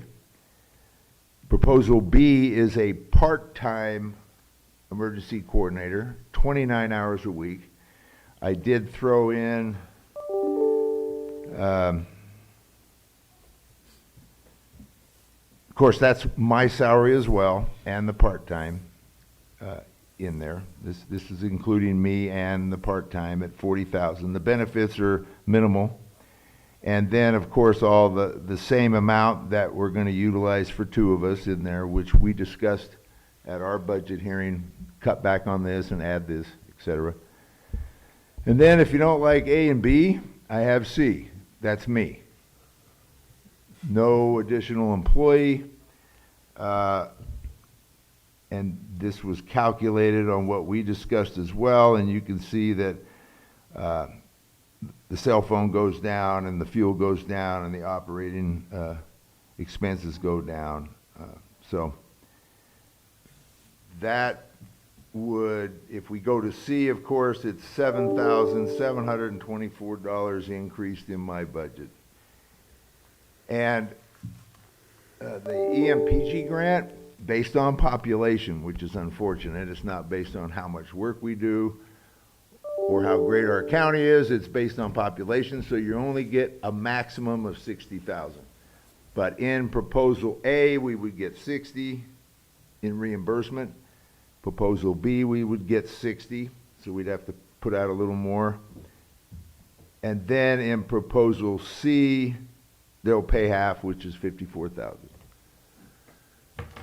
And that's all I got, I think. Oh, and then, So what was the difference then, Jim, what do we get now? Do we get that EMPG grant? yep, So we're getting the 54, well, 50%. well, we get half, so 50%. it's 49 something this year, half of what my budget is. So you'll still get. 60 is the cap.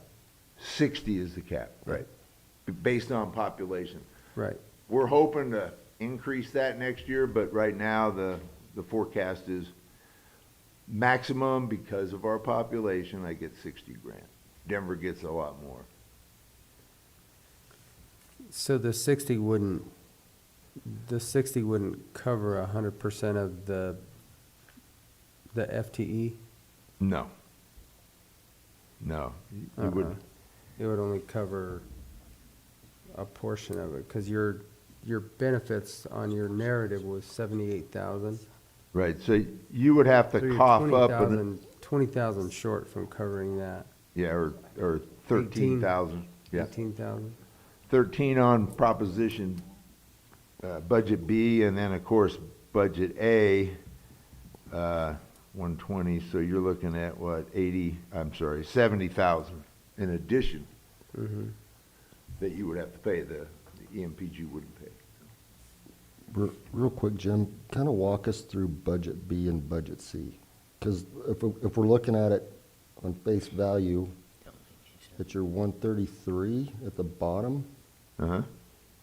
The way we're figuring it should be closer to 170. You don't have any benefits in for yourself. Oh, correct. Yeah. Yeah, you just got Yeah, 3123, so it's way short.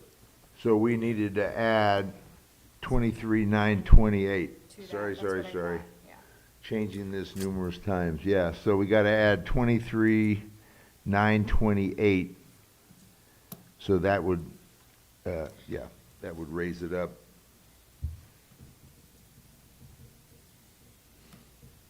So, 23,928.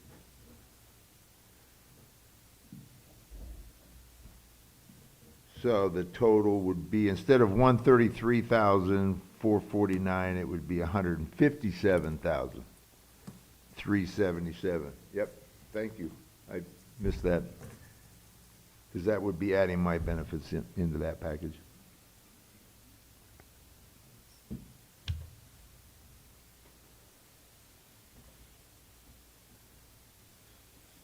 Too many numbers.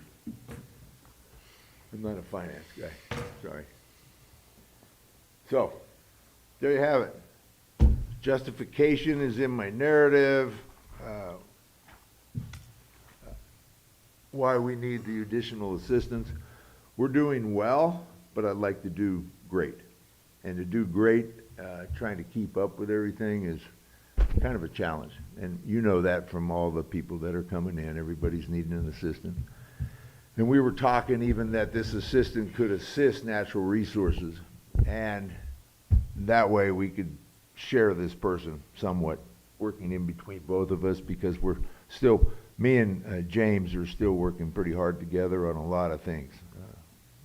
Flood plans and recovery plans, et cetera. So this person could assist James as well. I think it would be a good fit. So. Oh, and, sorry, back to CIP. I added a couple line items just to clean it up. And then that's up to you, Phaedra, but I added in repair and maintenance and vehicle expenses because they were all jammed into operating, so I just broke them out. That's what that one spreadsheet shows. So, sorry. Okay, questions? No, it's a good day.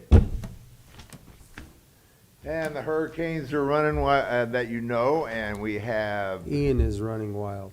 yes, He looks Ian at is that. running wild. We have the He's five. chasing Fiona, right? Fiona, yeah. Fiona. Yeah. So as we speak, we just rallied up a team, a request from Florida to go, Colorado did, and part of it is our Southwest team as well is headed that way. And then they just asked for an emergency operations center group, which is emergency managers to go as well. So it looks like Colorado's working hard, and even our local Southwest, we're all working hard to head to Florida. Not me. I got things to do here, but hey, if it hits the way it's gonna hit, there may be a chance we're gonna rotate a lot of us in and out because it's gonna be pretty busy, pretty nasty. So, latest updates. Thanks, guys. Okay, Lunchtime? thank you. Sarah's gonna sneak in. So we're gonna sneak Sarah in, trying to, because we're moving through this pretty quickly. You bet. So we're trying to get a hold of people to come in early. So we're gonna move Sarah from the bottom up to this morning. Well, you can get the sheriff, he's not doing That's anything fine. right now. So veteran services, you're gonna start from the bottom and go up? Is that what you said? What was that? You're gonna start from the bottom and go up? Well, I'm trying to look through here and those that are available, I'm trying to get in early, so we'll Okay. have veteran services, and then I got a hold of landfill. They're gonna try to come in this morning and use up morning time, and then Perfect. we'll just try to roll through it as quick as possible. Got it. So my only concern is we've got the times on the agenda. We're not in an open agenda like we usually are for a regular BOCC meeting. And so, I hate to be a damper on the efficiency, but I think technically we probably should stick to the times on the agenda. Okay. Well then, with that, Let's, sounds like, yeah, let's do Sarah while she's here. I'll be quick, very quick. she was at the very last, but is that a huge? I know what you're saying, Ian, because we actually have these are actually published. I mean, we've got published times on the agenda, and, technically we should stick to those. Sarah, I'm gonna thank you for coming over, but really, we probably should stick with the time. good. The morning, we rolled through it rather I just quickly, wanted to see you twice today. but, we'll see you back, so we will probably roll through them as quickly. So Just keep an eye on just YouTube. keep an eye on it. All right, thank you, Sarah. Thank you. Well, my apologies, gentlemen. I No, figured we could it's roll through it. okay. I just thought since they were here, we'd just kind of keep rolling through the morning session. So we'll start back at 12:30 as it's posted right now. We can discuss anything if we want to, Ian, though, if that's appropriate or not. Discuss just general issues. Just anything general. We'll just keep it as the presentations and we'll call it good. So we'll reconvene at 12:30 for the second half of the afternoon presentations.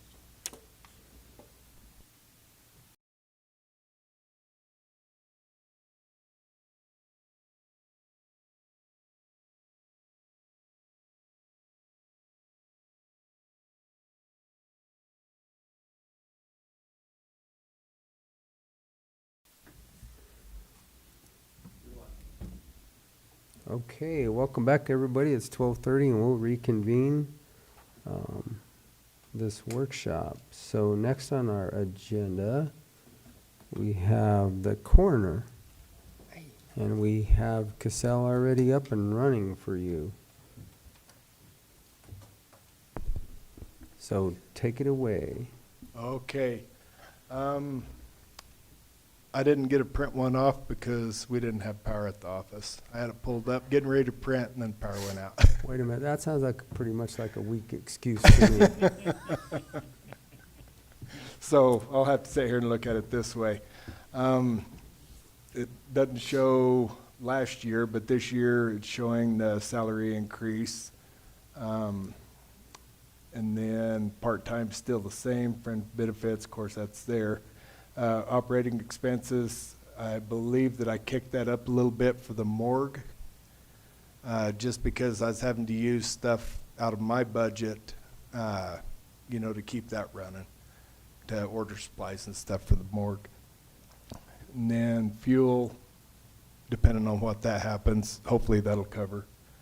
Professional services, I believe I did kick that up just a little bit, just for number of autopsies. Hopefully we don't keep going the way that we've been going, the types of deaths that we've been having. Vehicle expenses, there's really not much there other than some oil changes. Training, travel, same as it was last year. And then deputy pay is the same as it was last year. Actually, I believe that I might have dropped operating expenses, I think, a little bit from last year under my side, but it did kick up a little bit with the morgue. Can you look at it, Travis, and see? Or You had 7 last year. The year before, you did have more than that in 2021. I have that you had 7 last year. Cassell won't allow us to pull it up at this point in time. I mean, we can go out. Go to a different. Okay. we always have a piece of paper, George. We can look at. I don't have any questions at this point in time, unless you guys do. No, I don't.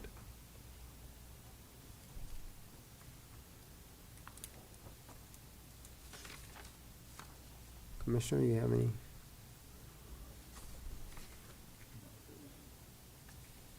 Okay. So Fair that's enough. it? That's it. That's it. Perfect. Well, That's it for now. your turn.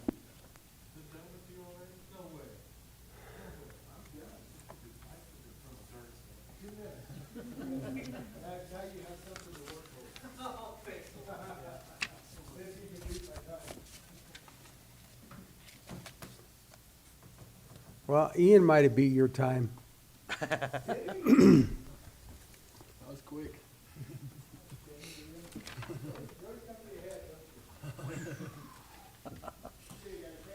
See ya. Where do we want to start first? Let's look at the sheriff's office budget, I guess. Okay. Next, we have the sheriff. Are we gonna make him wait till 12:45?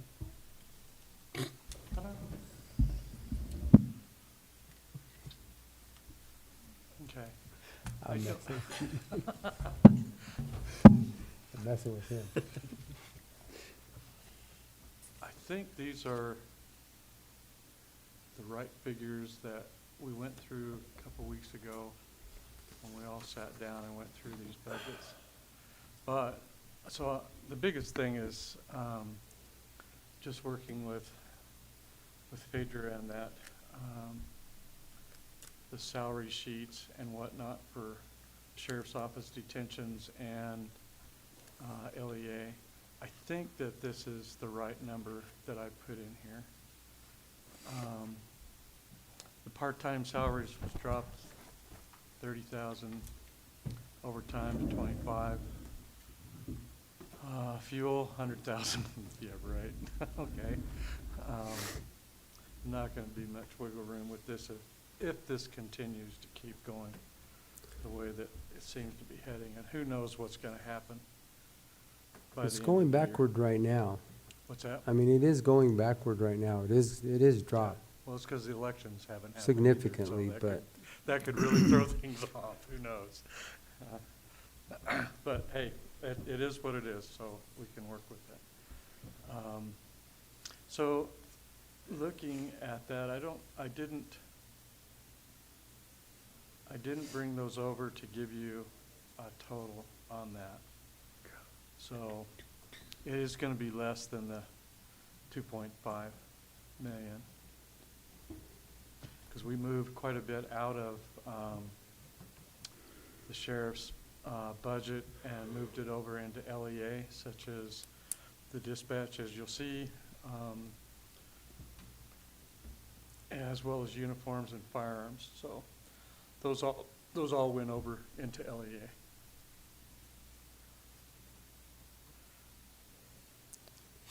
And I wish we could get into Cassell to look at that. I don't know if we can. or So not. some of the big ones, I think, and correct me if I'm wrong, Travis and Fader, but some of the big ones, like he said, we moved into LEA, which obviously were the dispatch fees, which was about 320,000. Salaries, we're moving from Yeah, 30% From 30 to 50%, so that went up.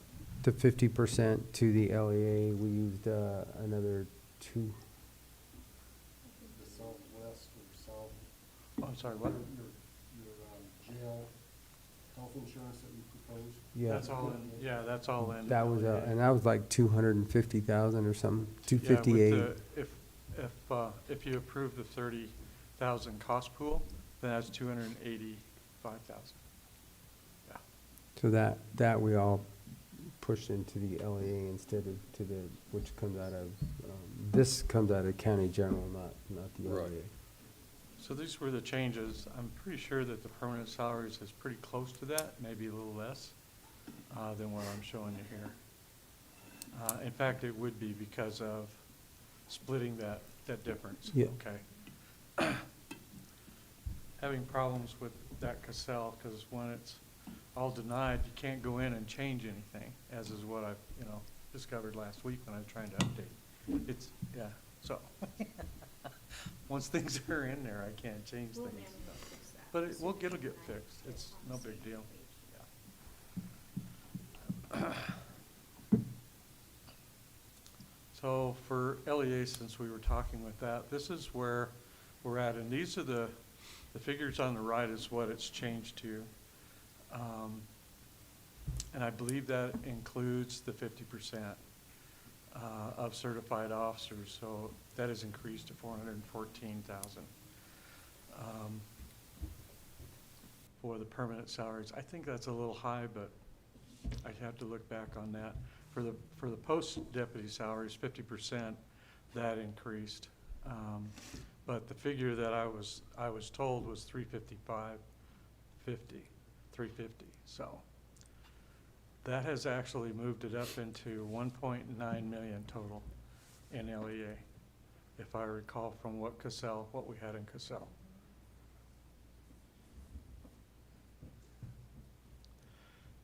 Is there a way to get into Cassell, or you want me to try and get it here? I mean, we can Okay. try.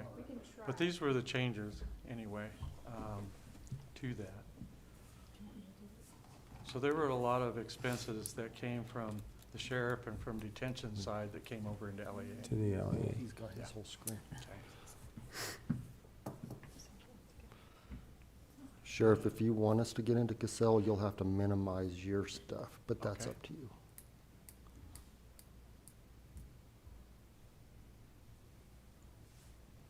Well, if it would minimize, let me just get it out of there. There. He's still logged on though. We're stuck because you're logged into the system. I don't know, it's whatever Wi-Fi is here. Let me see if I can get into it.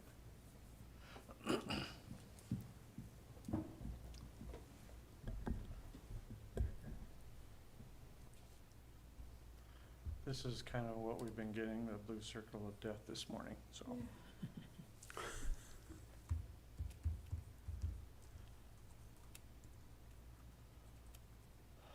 I was able to get into the timesheets a little while ago and get them up to date, so.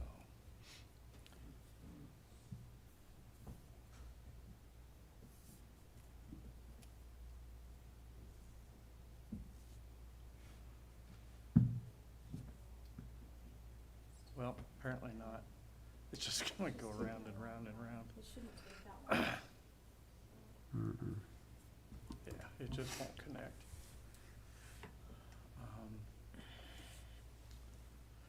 This is the changes in the detention budget.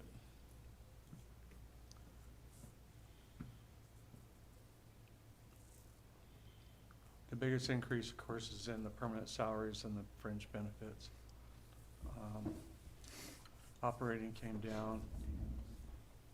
Professional services came down. And transport's down to 20,000. I'm gonna tell you, I just keep my fingers crossed, because we're having to do more transports every week, so, but we'll make it work. The 256,000, that's gone, so that's not part of that. That's in LEA. It's actually 286,548 is what I've proposed. So that's a whole lot less. I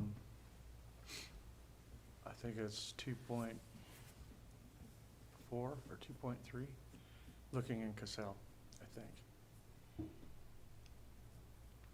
So that's a whole lot less.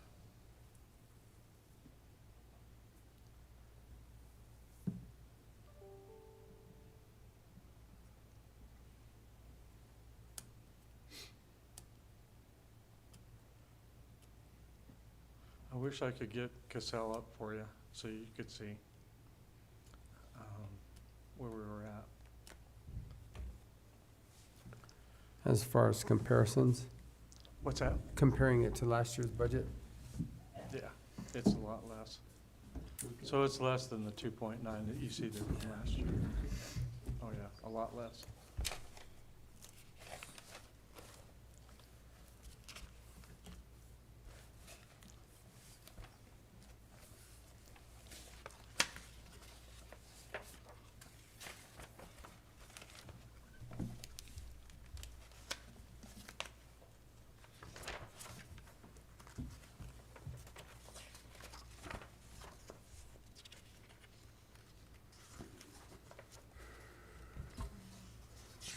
Wish I could get into that.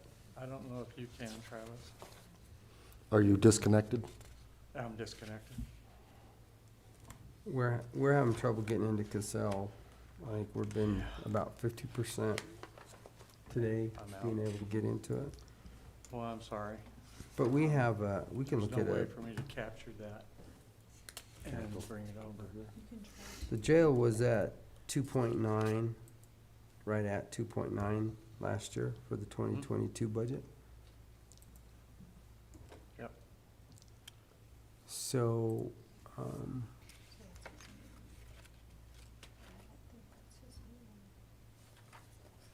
For the sheriffs?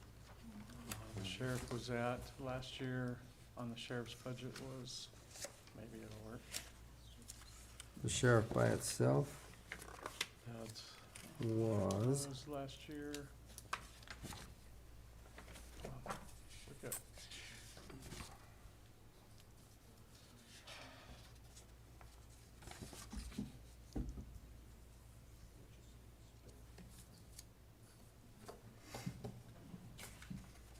Last year was 2.5. And so it's been reduced to like 2.3, 2.2, something like that, I think.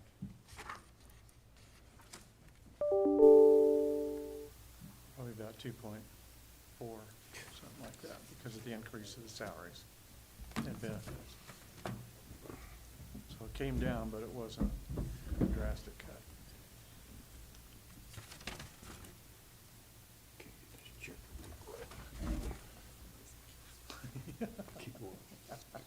That's all we've been looking at all day, is that blue circle going on. It's like, God, dang, crazy. Yeah. Which one are you, Capital which one project. do you want? Hold on. Tear this down, get new chairs. See if you can pull up LEA. Last year's? And see, well, you mean last year's? I showed you last year's.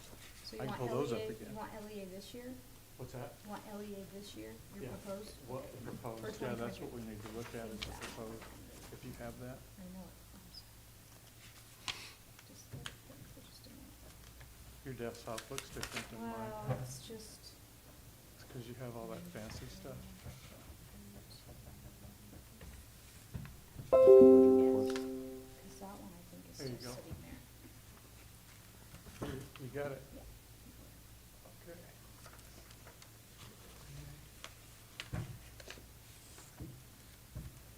All right. Yep. So if you go to the top there, you can see where you start with the post deputy salaries, that's 50% instead of 30. And the permanent salaries at 281.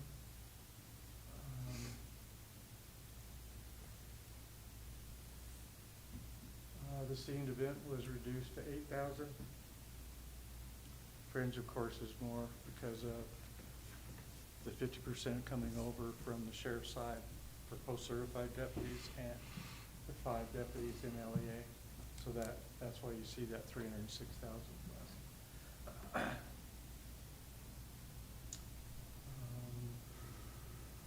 Professional services, that should be, that's the 56,000 for the Axon body camera. Costs for the next 5 years is 56,000 per year. The Southern Health Providers is in there, which is the 256.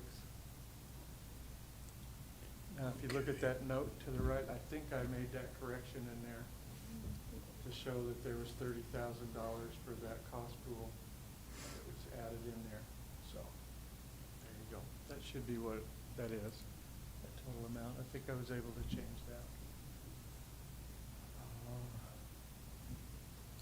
Everything else has been reduced. $4,000, I mean, really cut out of vehicle maintenance.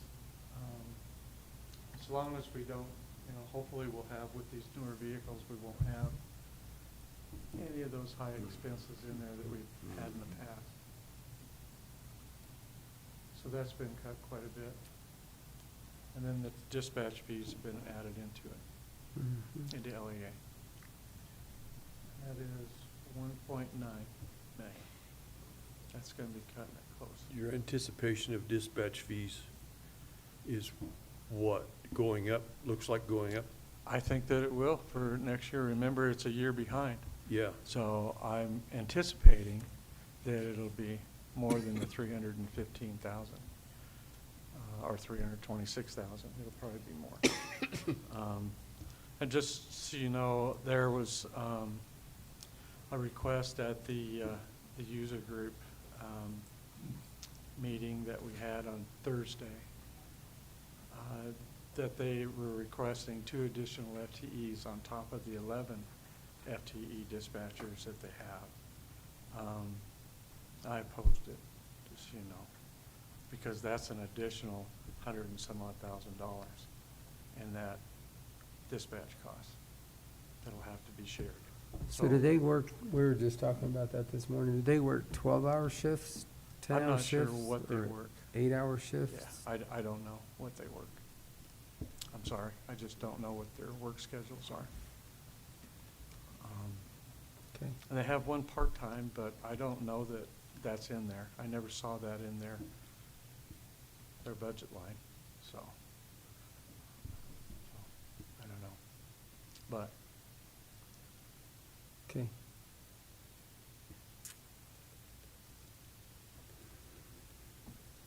Question? No. Okay. no. It's a nightmare, isn't it? I know. So. What is the mill levy on the LEA now? Do you know what it is?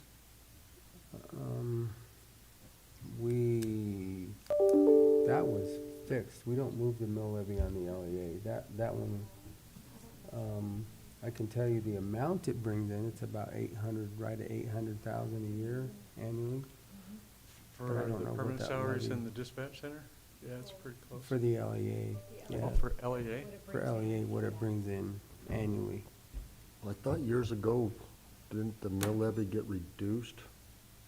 Oh, it went back up It went back the up. next year. It's still at 1.45%. There you go. 1.45. That answered, Yeah. that answered your question there. There you go. 1.45. Still at the same. It's still the same. Yeah. Hasn't ever increased. There was one year that it was decreased, that really That's what I was threw wondering it if- into a tizzy. But But they just decreased it for 1 year, then it went back to what it they was. decreased it for 1 year. And then it went back to, I think it was 1.25. Yeah. And then it went back to the 1.45, if I'm not mistaken. And so, there's only been around $800,000 that I've ever budgeted for that, and there's always a return. It's never fully expended, so. That has actually saved quite a bit in there. So, that gives us the opportunity for next year to be able to utilize those funds for these costs. I don't know if it'll be enough to sustain it after that year. I don't know. It just depends on whatever the taxes are collected on the property-wise Mhm. and businesses. So, you probably have a better handle on it than I do. I don't know. Yeah, and it's gonna move every year, Yeah, yeah. So, but that's roughly Should go what up, it is. though. Should actually go up. Well, the state keeps lowering there.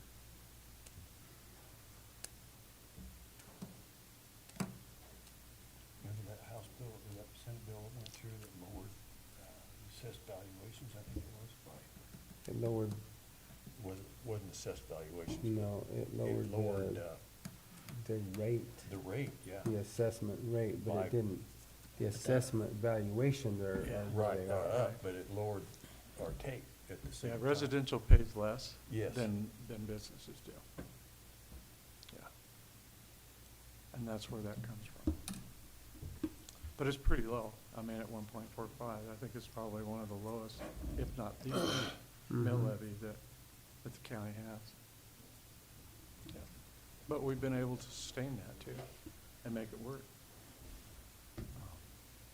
But putting these additional funds in there, just have to see. Okay. Well, it's there for us to utilize, and that's what we're gonna have to do this year. We're gonna have to Sure. transfer those over to the LEA. Yeah. Utilize them. Okay.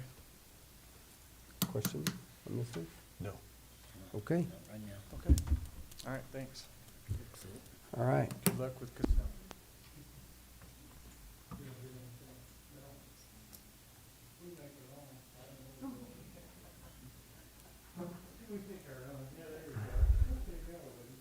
I'll let you guys get that up before we even bring Mel up here, if you can. Yeah, it won't have the history, unfortunately. All right, Mel. Come on up, it's loading.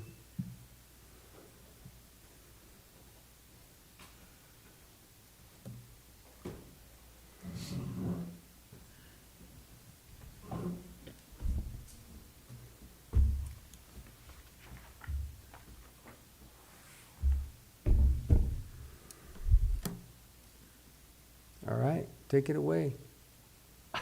It's pretty basic. You were good to go. Not a lot of difference than last year.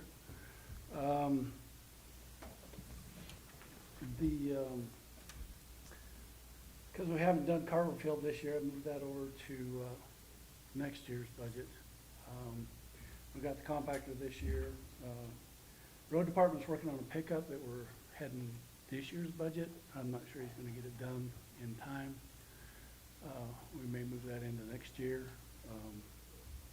The rental equipment on, that's one of the increases. I think I made a note in Cassell on some of these increases.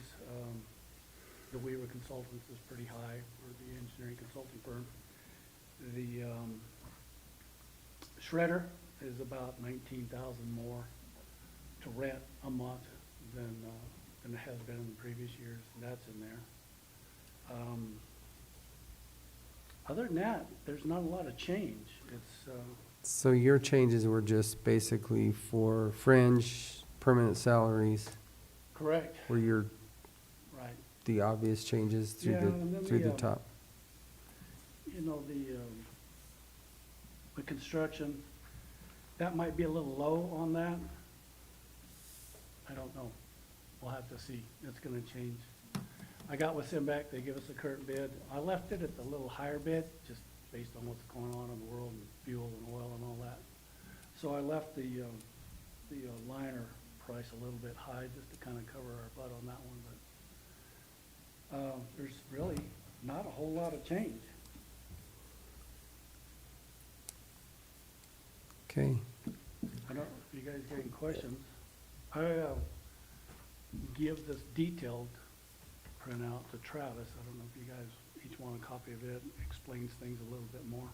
I think once Casella is actually back up and running, where you actually, because right now is all we're doing is the proposal. Right. So to compare it to the last budget, we can't see that right now because it's not letting us in there. So it is in there, but right now I think those are the biggest. I have it printed out here if you'd like to see it. Sure.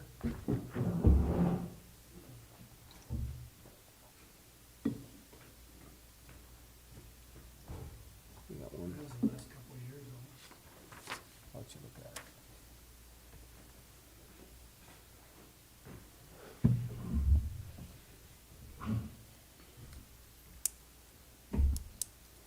One of the big differences is on recycling. We're paying out a lot more on recycling because we're doing so much more. So in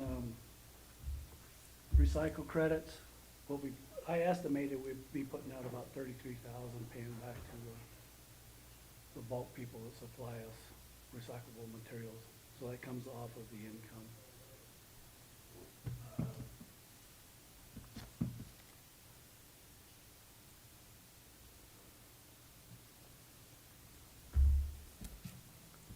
Give them a minute to look at it. Sure.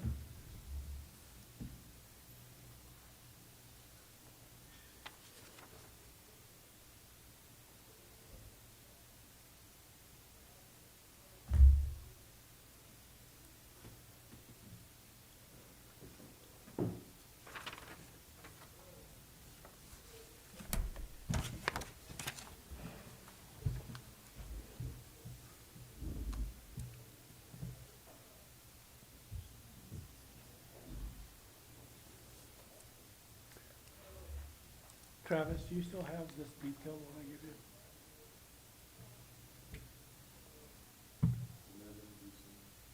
If not, I can print off another copy. You guys want this copy? Thanks. It goes a lot more in depth than I can do on Casell. Is that Excel? This is not. This is my own spreadsheet I use it to. Right. Okay. I think we have that one also, Mel. And your capital outlay, 757, that's for your shredder?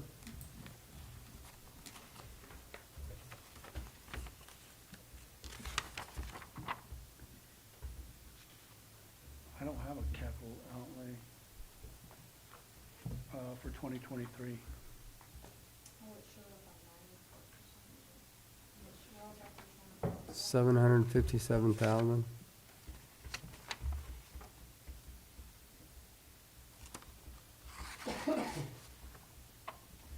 I don't know how that got in there. So that's not. No. I have no idea how that got in there. I don't have a $750,000 capital outlay for next year. Yeah, we can fix it. I just, Okay. yeah, we were just comparing it to last year. It's on that other page, on the next page.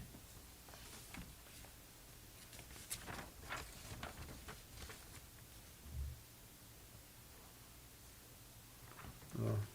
It's on this page also, Mel. Which one? Yeah, I don't know how it got in there. It's not on my spreadsheet. Unless I did something wrong. There's no way to click on it to see what I put in there. Is there a note beside it? Well, there's not on We, this. we can't see the notes right now on That this, shouldn't be in there. this side of it. When I export everything out, I'll send you a copy of it. I Okay. compare with whatever you have, we can make adjustments. Yeah. No, there shouldn't be, any capital outlay in that. Because we're doing the compost turn this year, and we'll be back on, refund for that here, when we get that taken care of with the grant, so. The only capital outlay I'd have would be the crew truck, and that's hopefully done this year. Next year, we're doing the compost pad, I'm not buying any other equipment, so. Okay.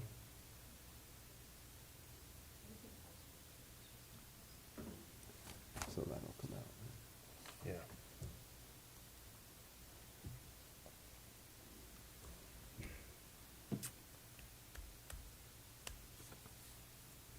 Okay. Any other questions for Mel? No. Anything else you want to add? Yeah, I just don't know how that 757 got here, we figure that out. Would you like to add how that happened? Yeah, that would be nice, I just don't know how that happened. Was that just a fat finger, or what was that? I don't know. I don't remember putting anything in capital outlay. I don't.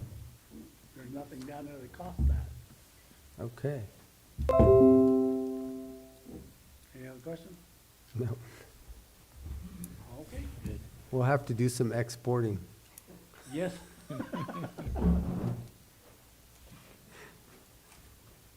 Thanks, Mel.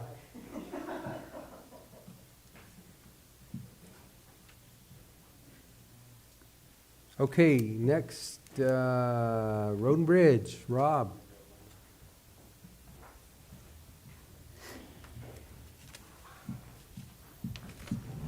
Hello, everybody.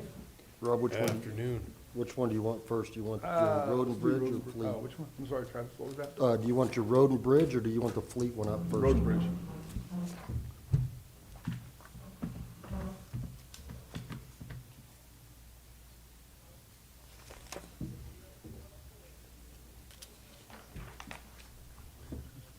So basically our budget this year reflects some cuts that we had to take off of our revenues from 2021. So we increased our permanent salaries, 31,000, to meet what we actually have now. We decreased our part-time salaries, 41,000, because one guy left and he's no longer there. So that kind of balanced that out. And then our overtime, we had to add 177,000, our percentage in for that now. So that took some money out of the road and bridge, or the road work to do that. Going on down Fringe Benefits, increased 161,000 with all the other changes on payroll. And then operating expenses, we took 20,000 out of that from last year, and we decreased asphalt 100,000, which is basically our pave patching material. Instead of doing what we've been doing, we'll just have to cut back on that. We did increase the mag chloride this year. That's been a successful operation, and we're trying to catch up with some roads that we just can't afford to do other things with and make them better. Gravel, we took 33 out of that. Took 50,000 out of culverts and guardrails. And then fuel, we left it alone based on what's going on now. We hope that'll be enough. You know, right now it's not, but if it balances, if it levels out this year, we're shooting for that number to work next year. Tires, left them alone. Repair, maintenance, supplies, we took 75,000 out of the shop. Left building repairs alone. Signs, fencing, left that all alone. Tree removal, guardrail, increased at 5,000 for some guardrail repairs that we see around the county we need to make some repairs on. Like bridges, culverts, crossing creeks, different things that are dilapidated and ready to be fixed. And 10,000 don't go very far in guardrails nowadays, so we'll do what we can. So, professional services, we took 5,000 out of that. Telephone we left alone, postage we left alone. We increased insurance and bonds 5,000. On down to special roads projects, we took 91,000 out of that. That left us 405,000 for chip sealing roads. Or going back to McCammell repair, we took that money that we had set aside to fix that and decided that engineering is all we're working on right now anyway. So there was no sense in holding that 500,000 hostage. We'll just go ahead and pull it out of special roads if we get a green light on it this fall. do the work. And then on the pave overlay, we zeroed it out. There won't be any asphalt in 2023. Alkali Creek, we are holding our money there for that. We're hoping to get this bridge.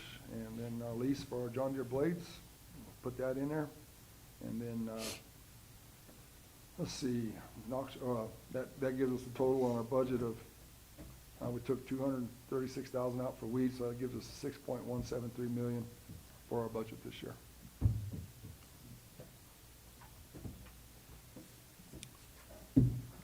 Okay, questions? No.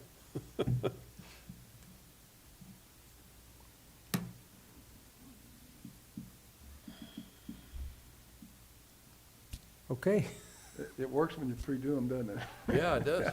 Okay. So There's next a, is, there's a fleet. lot of work that was Yeah, done. yeah. Pre? That made it sound pretty easy, didn't it? Yeah.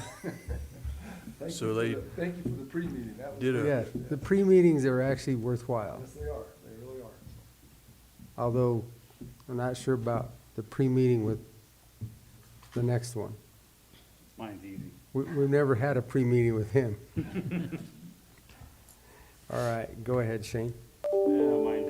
Mine's easy. It's basically the exact same as last year, only you'll pull out, we dropped a few items there to cover the up in wages.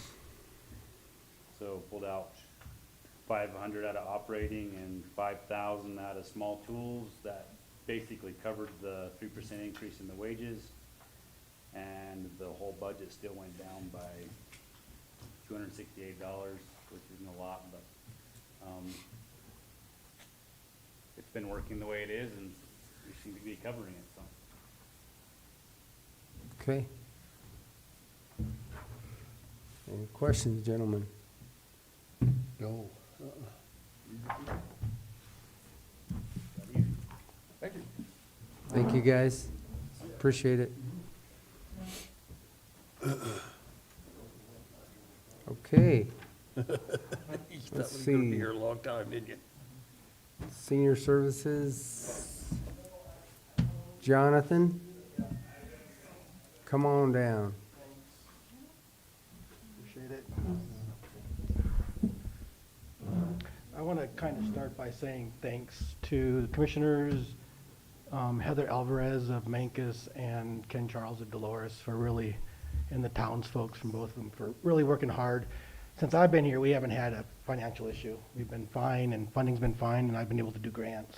This year obviously is some big challenges, so just want to say thanks and a shout out to everyone who's worked hard to help us get through this. It's been a challenge, so thanks so much. You're welcome.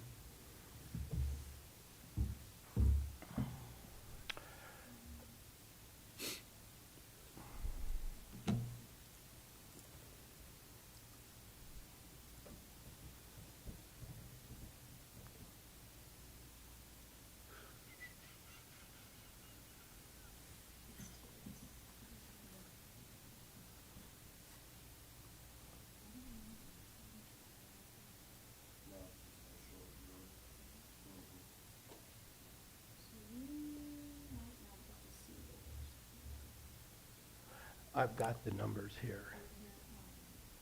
You see I think we can go around it, but we won't be able to see what you've done in the past. Passed, okay. Why don't you go down there and hit this thing with a stick?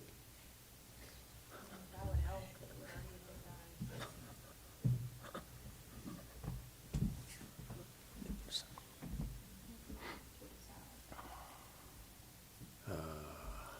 It's buffering.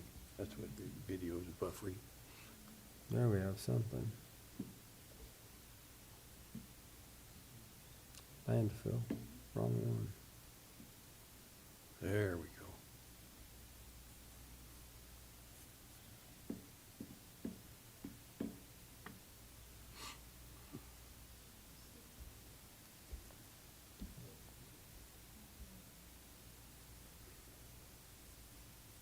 Is that right? No, that's not ours.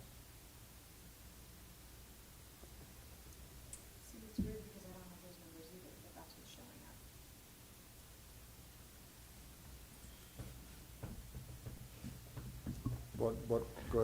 Go through with what your figures are that you're showing.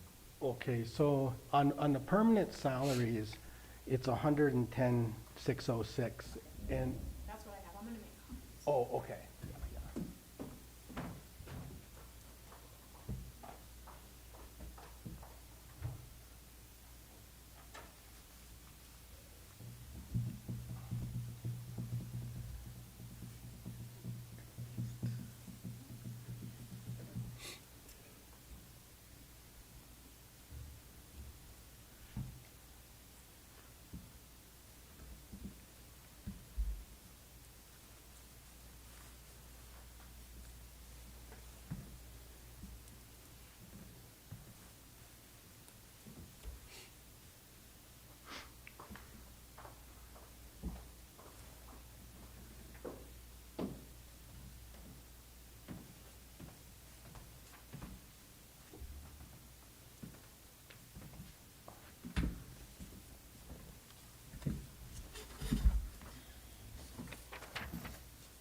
It's towards the bottom. And this could be the previous years too.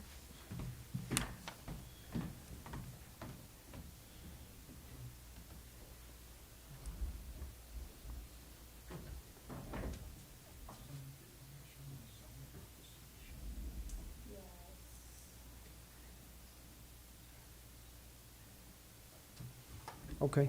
Okay, You can go, Jonathan. We Okay. got a piece of paper here, so we can yeah. kind of look at both of them.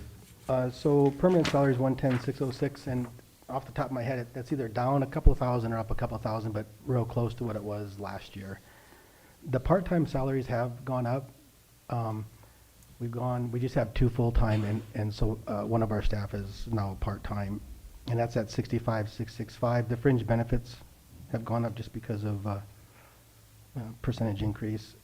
And these salaries do also take into account in the pre-budget discussions, the salaries that we had discussed, so that it did make it easy. Operating costs, we put at 10,000, we try to keep it around there. One of the big expenses there is the food containers, and that does vary a lot. Our food costs, we've reduced from 70 to 60,000 from last year to this year. We actually think we'll probably even come under that right now. Commodities, I never know whether to put in the budget, because at the end, the auditor always wants an annual report, but we don't budget it for it. It's given to us, but there isn't a dollar figure at the end. So that's never added in there. Repairs and maintenance, just a small amount. No fleet costs, rent for the Dolores and Mancus Center, and then a home chore contract, $500. That's just what we put in for the handyman program. We kind of match a little bit with what we get in a small grant funding. There is one thing that we do have to do, and that's on the revenue side. When I had initially budgeted, we had put in a chunk for the city of Cortez. And with that not in there, we do have to account for that. My expenses were under about 273 from 295, 28,000 or something, and then take away the 40. We wound up about 18,000 short from our expenses versus our revenue. In my initial budget, I had included the 40,000 I had requested from the city of Cortez. So one of the things I've not done in the past, and I thought I had, was I typically include a line item for grant revenue. So for instance, this year we brought in 62,000 so far in grants. Last year about 70, the year before about 30 or 40, and my first year about 30 as well. So we always have, I don't want to say we always have that revenue.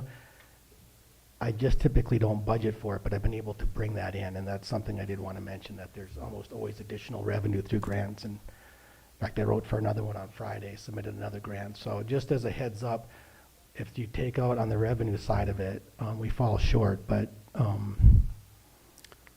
So we're still looking at about 20 to 30,000 short? About 18 short. 18 At short. the most, we actually think our food costs will be less than 60. We're on track to do less than 50. We're averaging about 4,000 a month in food costs. So if you carry that out it's less than 15. We budgeted for 60. Okay. Just because we've tightened the reins a little bit more on some. And we also have Nicole looking at any additional grant. That's the one I submitted, I actually wrote it Friday and submitted on Friday, so that's another 15,000 I wrote for it. So Feel pretty comfortable. we are actively helping you. Absolutely, I do know that, keep- yes. Keep yes. things going with, Yeah. Yeah. for your expenditures to keep enough grant funding coming in to make sure that you do it. However, we may have to be looking at this $18,000 shortfall. Right. Understood, and that's why I kind of wanted to mention if you look at the 4 years so far, we're averaging about 40,000 bringing in, just on average. This year, we're over 60,000 on grants having been brought in, so I think the 18,000 is very doable through grants. The one I submitted Friday was for 15,000, so I feel comfortable. You just always hate to say you're gonna get grant money when they're grants. Okay. Yeah. One of the other things too that I'll just let you guys know is Travis Fader and I were looking at these, the permanent salaries, some of the permanent salaries that the senior center had were almost embarrassingly low. And, it just wasn't right. Extremely low, maybe that's a term to use, but, so there is a increase there. There was, yes, especially in the part-time, there was a substantial increase. And I appreciate that a lot, too. We had really open, frank discussions in the pre-budget. I really appreciate that. I mean, we've got good staff, we've got good people, so I do appreciate that effort, absolutely. So you will see that they're associated with those two line items for the part-time and the permanent salaries. Yeah. But other than that, it's pretty straightforward, and we just have to keep our grant writer helping Jonathan to make sure that we get this squared away. Otherwise, we'll have to figure it out. We'll be okay. All right? Okay. Anything else? No. Okay, thanks, Commissioners. Okay. Appreciate it. Okay. All right. Thank you, Jonathan.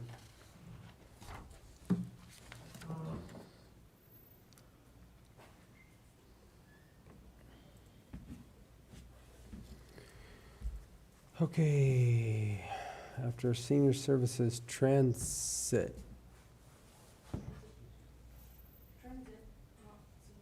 Transit? Are you here filling it? Okay. Well, we'll bring you on up then for Jennifer. Good afternoon. Hi, Good how are you afternoon. today? So I haven't met any of you guys, but I'm Alex, the Assistant Transit Manager. Jennifer is out for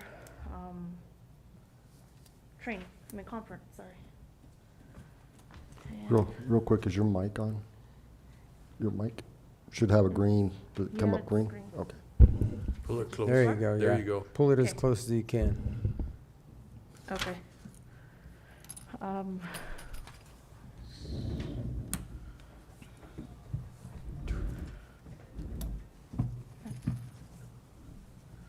You want me to start now? Because I think that's different. Is that what she has? Is that what she gave to you? Yeah, she gave me this one. Does she turn it on? Does it match what's up there? That one? She didn't send anything to me, so.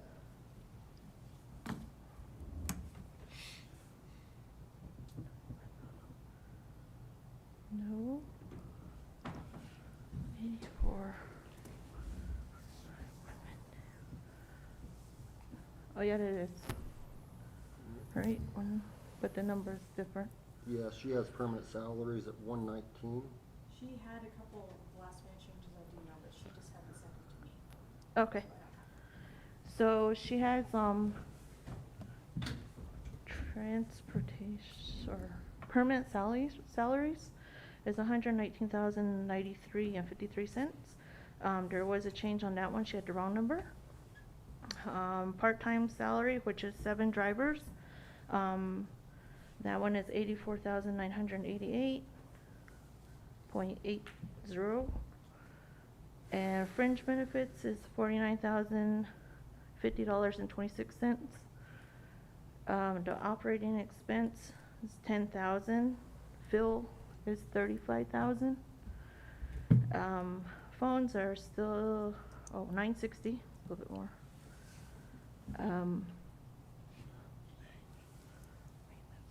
Maintenance and repairs, she has 25,000. 25,000. It's under vehicle expenses, yeah. Okay. And then training dues and travel is 1,000. We don't use it that much, so she just kept it the same. And fleet costs, that one's at 0. The capital outlay is at 75,000. And then the transit bus is 15,000, which is our 20% that we had to pay. So total comes out to 839,456 and 59 cents. So your big one, your capital outlay, your 75,000, that's just to bring these guys up to speed. What does that encompass in there as far as your capital outlay? So the capital outlet, she said that it goes into the, I don't know if it's a bus fund, and then it gets paid back out. So it just kind of zero out, but it's there. So she's anticipating on purchasing the bus. So we actually, she said that's what's there, but we are required to pay the 20%. But we don't know if we're gonna get that bus this year because the, Ford is still in negotiations. They took back the contract. So we don't know if it's this year or next year, but we just put that in there just in case. So she just said the ending balance, fund balance should be $24,573.47, which will go back into the bus fund the following year. She's anticipating having that much more revenue over her expenditures. Right, the 24,000. Yep. That's all I have. Okay. Question? No. Okay. Thank you. Thank All you, right, Alex. thank Transit maintenance.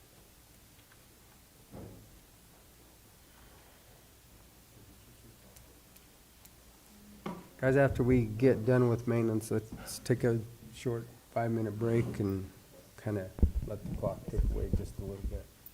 Getting way ahead. Yeah, I'm kind of getting way ahead, so. All right. Ian's getting nervous.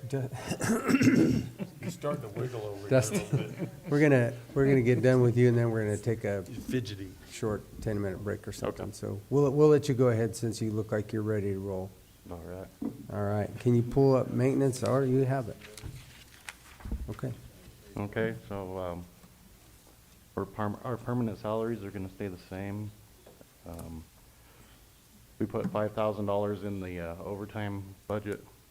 We don't usually have that, but with that rule change, and that's with a 3-hour-a-week average, just kind of what it seems like would work it to come out about right. And then our fringe benefits went up. And then since fuel's a new line item, I put 12,000 in there. Just because of the way the fuel prices are right now. It may be, hopefully not more, but it'd be nice to come in lower than that. Phones stayed the same. Maintenance contracts stayed the same also. The maintenance contracts for the sheriff's department, and we left them alone also. For vehicle expenses, I have 12,000 there. We're anticipating getting a new truck next year to replace that 2004, I believe it is. And it needs a plow, and then we're gonna need tires on one of our trucks and our dump trailer. So that's kind of why I'm at that number there.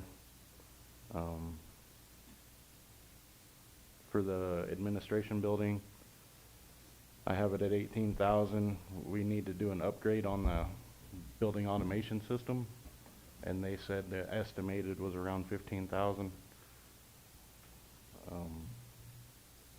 Then Coroner's operating, I bumped it up a little bit just due to prices and utilities and all that. And then Annex 3, I bumped it to 7,000. It's been over for the last 3 years for what we have budgeted. And then the transportation, I bumped it up also because we've been over budget on it also. And then for annex, What is your transportation, what, that is, that's just for that building, right, transportation building? yeah, it's our shop and I think a few of the other buildings. So the electric comes off that building for a lot of that, in that Okay. main lot down there.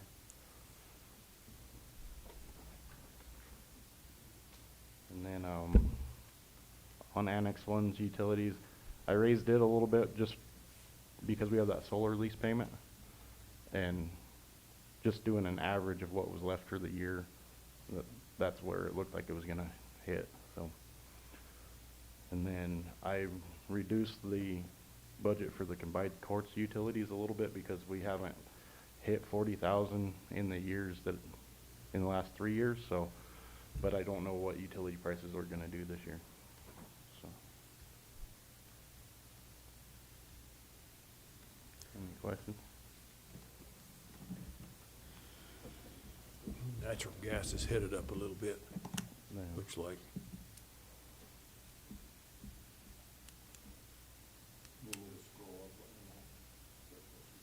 Yeah, scroll up.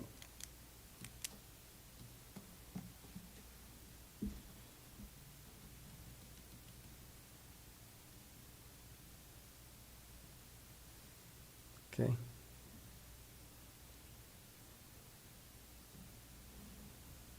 Okay, I'm good.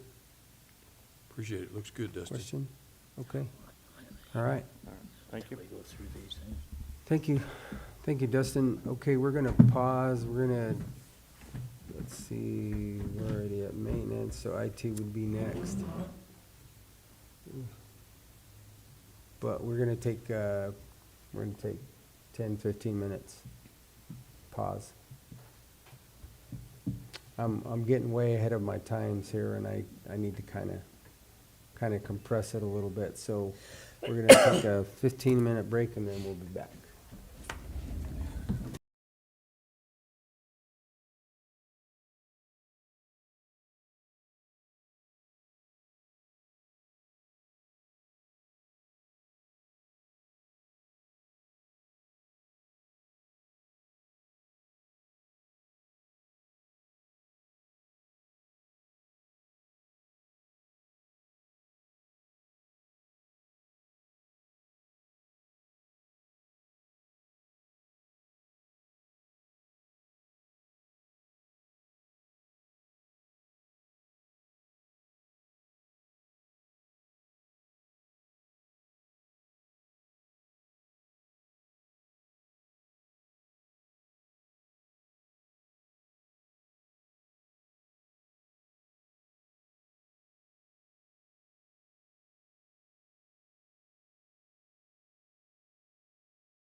No, we're not ready, but go ahead. All right. Gosh, we're gonna be. All right. You good? Okay, IT, He's it. come on up. Information and technology, let's see what you have for us. This has been a fun morning, that's all I can say. Everything is fairly straightforward. The two biggest changes, obviously, and unfortunately, after speaking with it, you can't see it, so I printed it out for you. But on the salaries, Commissioner Candelaria, myself, Administrator Anderson, and Phaedra sat down and went over this, and what we ascertained is that both Glenn and Isaac, neither one were given what they were supposed to get last year, so we got that straightened back out, was why that went up. And the other big change is going to be the maintenance contracts, because I'm absorbing some of the other departments' maintenance contracts, so we increased mine and theirs goes away. And the overtime, that was a bit of a guess because we did away with comp time, so I kind of went by the comp time that they accrued over this year and tried to put it to a number in overtime. Let's see what else we got. 1160 was another, that's just the standard 8% increase. Then 3600, what one was it? It was something 23, I wrote it down wrong. It was, okay, so 1540 to network expense, that's going to drop quite a bit now because we got that straightened out and evened out, so we're going to be spending quite a bit less there. And then that last one at the bottom is no longer exist because we're taking it back out of the general fund capital and putting it back under the IT capital, and that's just computers, monitors, the necessary things that we need to keep things going. And that's really about it. Everything else is pretty straightforward. How often, I mean, we were talking about these printers earlier in a couple different departments. Is that part of that also, or is that not considered a printer with a computer? Those are just specific. So you're talking about like printers? For your capital outlay, yeah. Does that have printers in it also, or that's just the actual computers? If I have to do a major printer replacement, yes, but typically when it comes to printers, because everybody's departments do something different, I cannot get anybody to use the same thing. And some of these get pretty high dollar, in the $1,500 to $2,000 range. At that point, it becomes on that particular department. If they want something specialized, then they have to tell me how they're paying for it, because obviously 5 printers in my capital budget would be gone. Right. So I typically reserve that for computers, certain department computers, and some of the other miscellaneous capital things like a switch. If a switch goes bad, which happened twice this year, you know, at $4,000, $5,000, $6,000 a pop, that's what that comes out of. So it's kind of more geared towards what I do, and you know, if I'm supplying something, and we do keep a few loaners lying around, and I'll have to replace a couple of those this next year. And then those will be the ones that we give somebody until like maybe their new one comes in, and so, you know, we try to make sure we keep them afloat that way. Oh, and there is one more thing that's not on here. It will not reflect on there until we come up with a solution, but I have a reimbursement that comes from the state via social services, and that number is going up in 2023 to $48,000 a year, so that's coming back in for us going to an option 3 versus an option 2 county. So that's not on there. Okay, question? No. Okay. Thank you. All right, very good. Okay, IT, She just walked in the CSU door. Extension. Emily just walked in the door, so, gosh, perfect timing.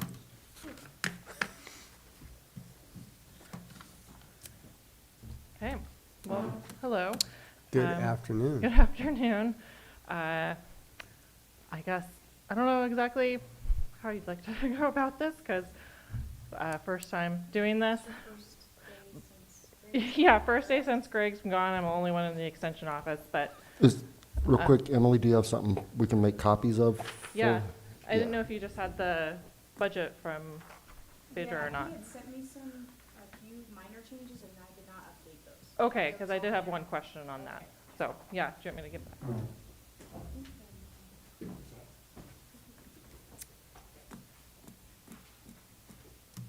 Maybe we just better go back to paper. Greg, yeah. Greg's gone now, huh? Yeah. He's on vacation, right? Mm-hmm. He starts elsewhere in October. Yeah. So at he's the be- gone now. But he's gone now. I only had to call him once today, so success. But yeah, officially when he comes back in October, then he'll be working for his new job, but he's gonna stick around and help out. So we're gonna have office hours on Wednesdays when he can help answer 4-H questions, so that will be very helpful. Okay. Mhm. Thank you.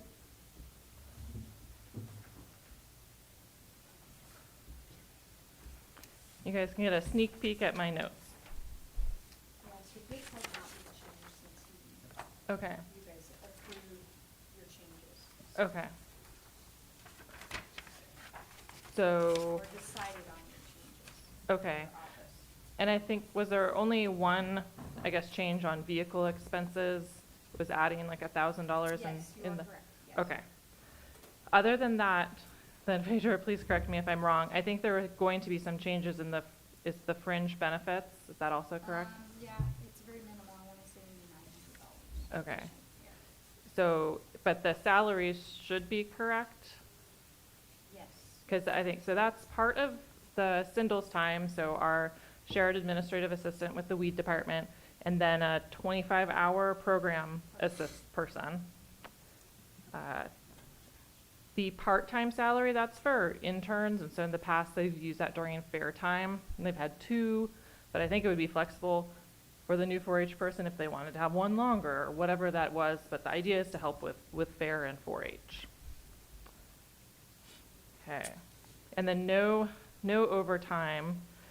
So I think, with that new 4-H extension agent position, then that is a salaried position, and there's no need for overtime with that. So I think we covered, there'll be some slight differences with those fringe benefits. Then our operating expenses, so we just left that as the same as this year, which I think, I don't know if the extension office has had a quote normal year for a while with differences in, staffing, but I feel pretty comfortable with that number that we can get by, and that's not too excessive.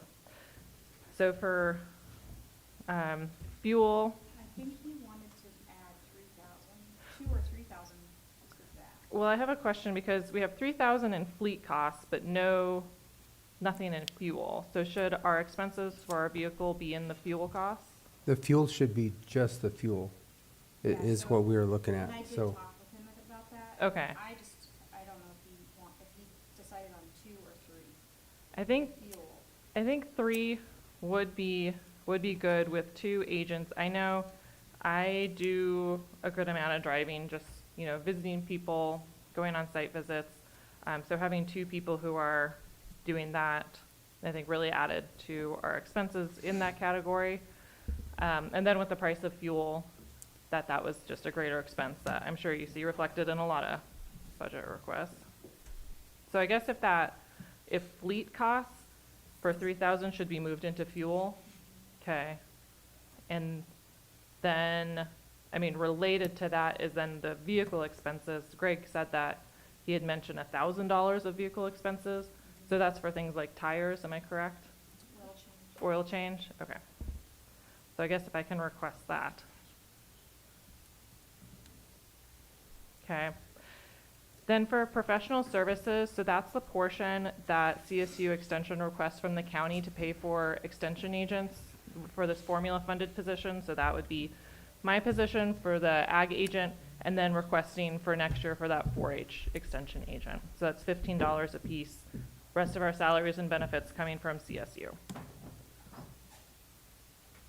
And then telephone requests, so that's for helping to compensate for the extension agent's cell phones. So we use our personal cell phones for, operating. Then also for that program person to help cover that expense. And I know I'm using that phone app, which is great from IT, so that I can be in the middle of a field and office and answer my office phone. So good and bad. Okay, so we talked about vehicle expenses, so adding $1,000 there. And then that dues, training, and travel. So that goes to, the agent positions, as well as hopefully with that program assistant, or then helping to get Sindel trained up with CSU if there was a opportunity for that. And so I think we have, splitting that among 3 people in the past, I think was getting kind of tight. We do a lot of fall things related to CSU with travel, so I know we haven't spent that much this year, but I know I have a lot of things that will be, more expensive later this fall. And if Greg was also still in this office, then he would have also had those. Okay, we're going to move those fleet costs, and that Rhoden grant is actually, that's something that can, I think, be completely removed from our budget. That was just a grant in the past. So, and hopefully you all can see on this that, I think we've kind of lost about a position of staff time, and so there is, kind of a big savings this year from our department. So hopefully our other little movements are okay within our budget. Okay. Question, guys? I don't have any. Pretty straightforward. All right. Okay. Thank you. Super easy. We're trying. All right. Thank you, Emily. Yep. Thanks. Okay.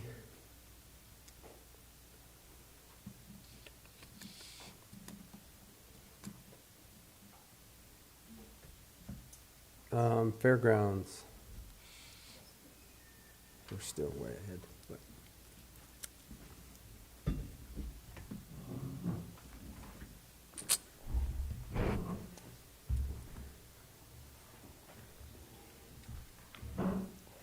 All right.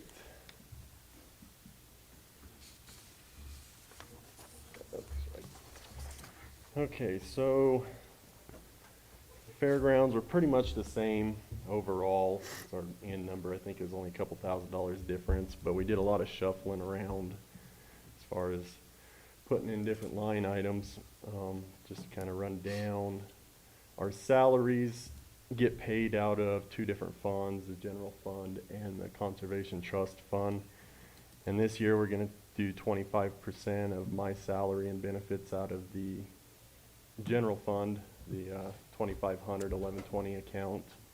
And then if you go down towards the bottom, you'll see permanent salaries out of our CTF fund or conservation trust fund.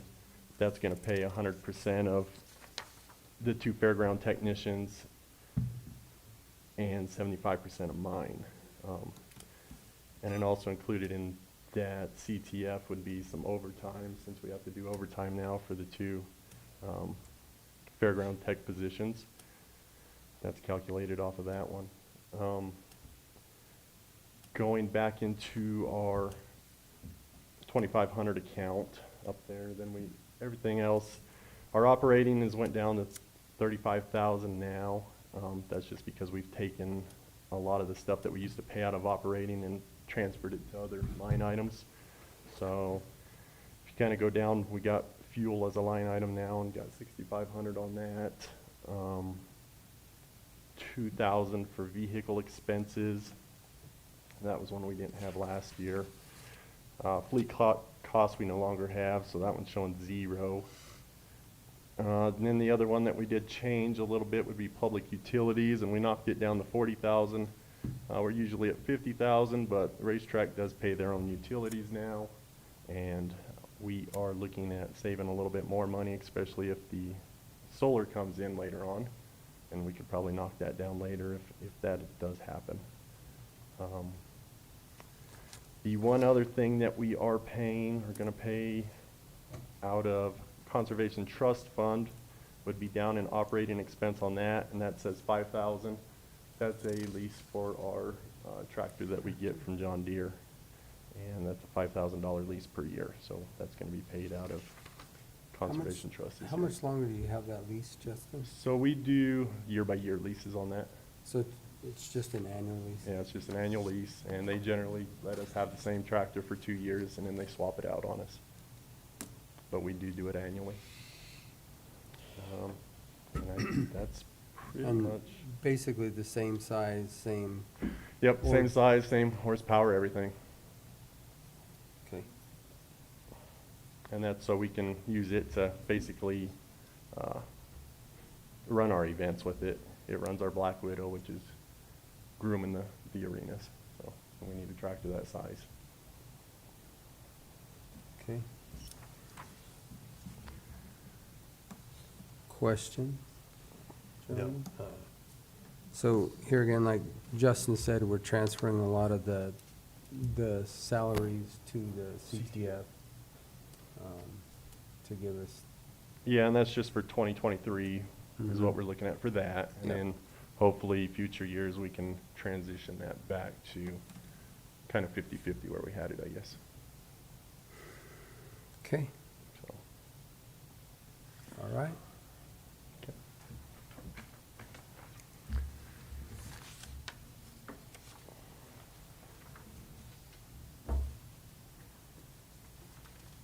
Okay, man. Thank you, gentlemen. Thank you.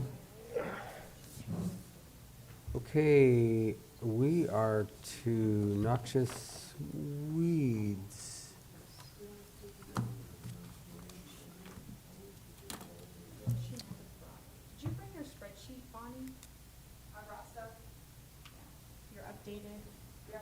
Since they can't see the general.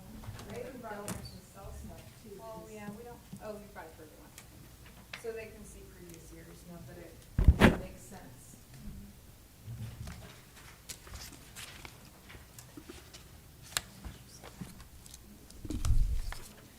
Ian, are you gonna set the timer? I don't have a PowerPoint. I'm gonna be slow. Fast. Fast.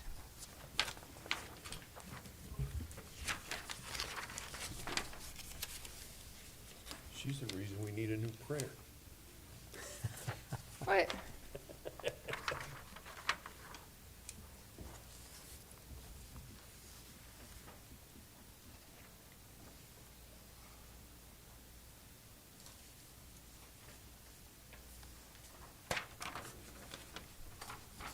You guys ready for this? I think we are. Okay, so the one sheet I gave you shows my actuals for 19, 20, 21, and 22, just to give you an idea of where we're at in past. So this year, we're going to divide my budget in half. Well, not necessarily in half. Part of it's gonna come out of the road department, and then part of it's gonna come out of the general fund. The road department stuff is all the expenses that specifically go towards the road. Like Don Wilson, he's a full-time sprayer, so his entire salary and benefits will come out of the road department. The herbicides will come out of the road department. Oh, and of course I forgot, I was gonna put like 2,000 in the general fund for the backpack spraying program. Or even 1,000, we don't need much. I forgot to put that in there, sorry. Okay, so backing up, the mill levy, we have 1% for noxious weed control, and that 1% budget comes out to $236,982. So that's my yearly budget on what I can spend towards the roads. So as you can see, Don's salary's in there, and then I put half of my salary in there and half of my benefits, because I'm not all doing just road department stuff. We have operating expenses in there at 15,442. That includes office supplies, mapping software, PPE, shop supplies, fire extinguishers, drug tests, because we have CDLs and that kind of thing. Fuel I put at $4,000, insurance and bonds, $10,000. Repairs and maintenance, I put $10,000 because on my spray truck, I'm gonna have to replace my big water tank, and that's gonna be pretty pricey. And so herbicides, I pushed up to $118,854. So my long-term plan is I wanna put more pre-emergent herbicides on the roadside to help me get ahead of those annuals like kochia, Russian thistle, cheatgrass, that kind of thing. I also want to start stocking up with herbicide so that in the future I can save up money for a truck.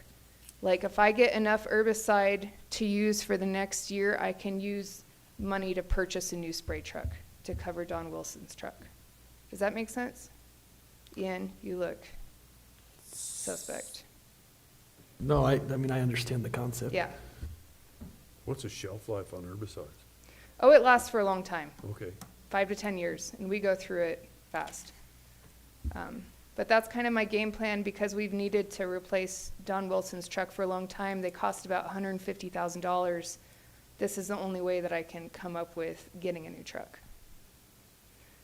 And then the pre-emergents are really pricey, so if I'm gonna increase pre-emergent applications, that increase in herbicide is gonna help that.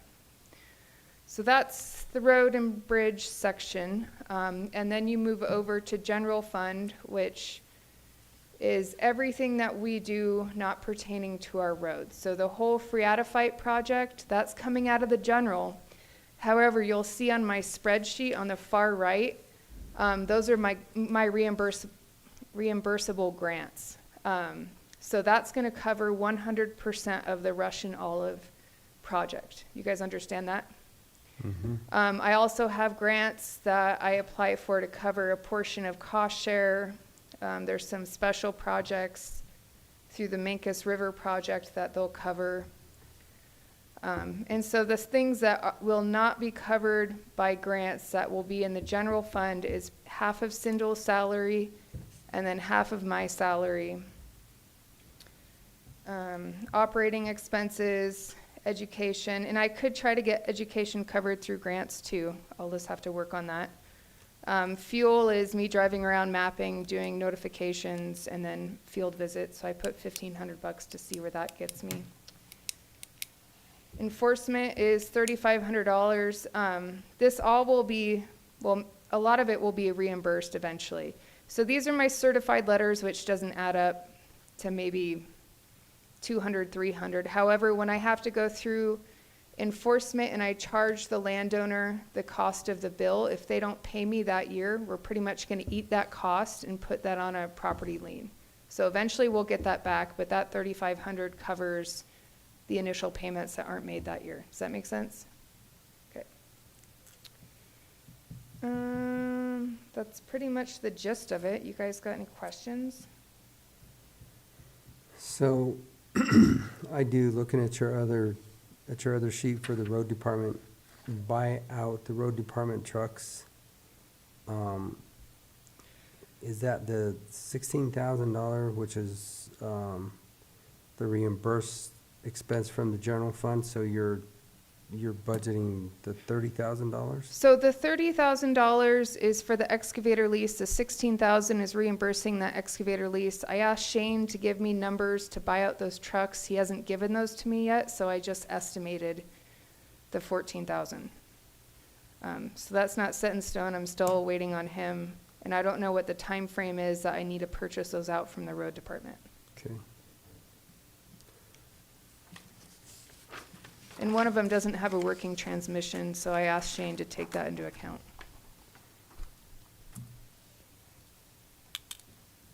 So basically, correct me if I'm wrong, Phaedra, but since we're moving most of the weed department into the general fund, we're about 100. Depending on, we're gonna bring in 15,000 to the general fund, right? That's what I'm bringing in 174,181.95 cents. But is that 15 that's up there, is that, On your weed program Oh, I revenue. see it. is that just a? That's all the yeah, those are the revenues, and the column on the right equals that. So it is included in that? Correct. Okay, I just wasn't sure. So you're like $120,000 less than what you're gonna bring in? Correct. Yeah. So that's what we have to be aware of. That's That's what what I we're did. looking at out of the general fund, about $120,000.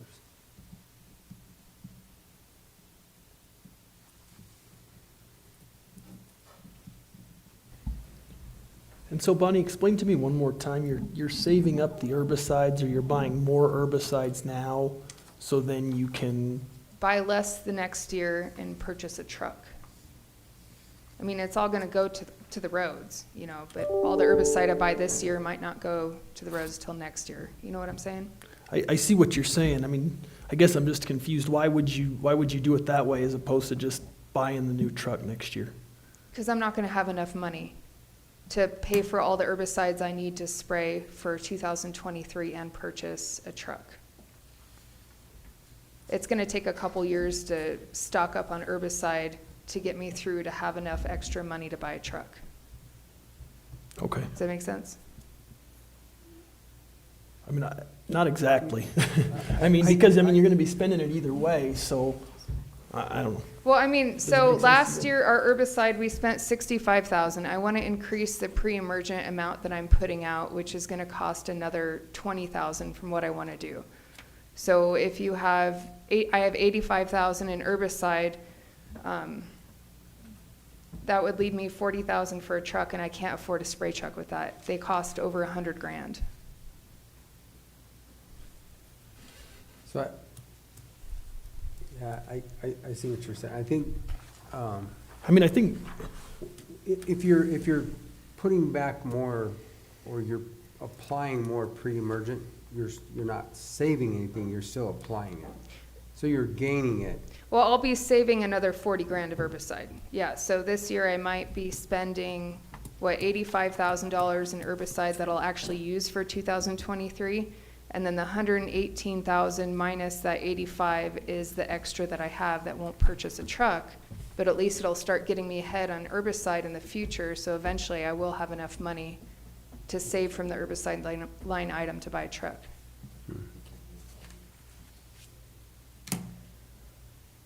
Because I can't buy a $40,000 truck.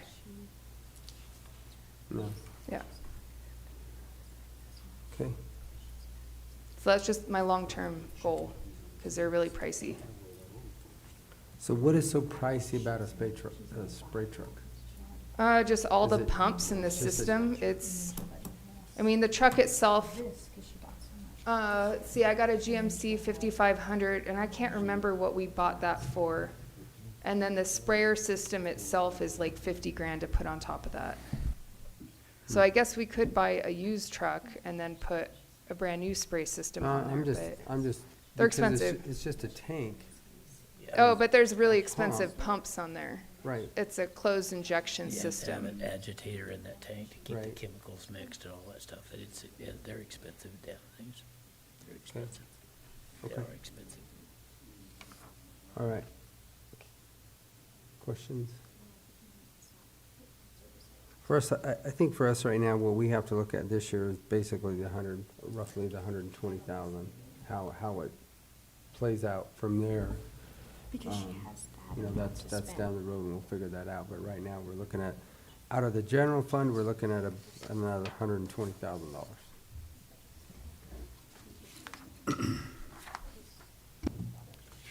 Okay, all right, thank you. Well, let's see, we're up to about an extra 2.5 million now with that ask. Not bad. Not good. All right. Social services.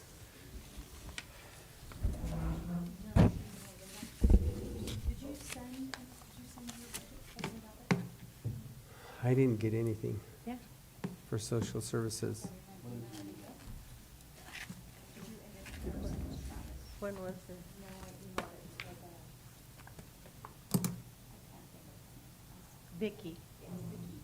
Oh, anxiety there. Was I on it? Maybe it's in the file. She sent it to Vicky. That's not a good way for her to do things. What? We have it. Doing that.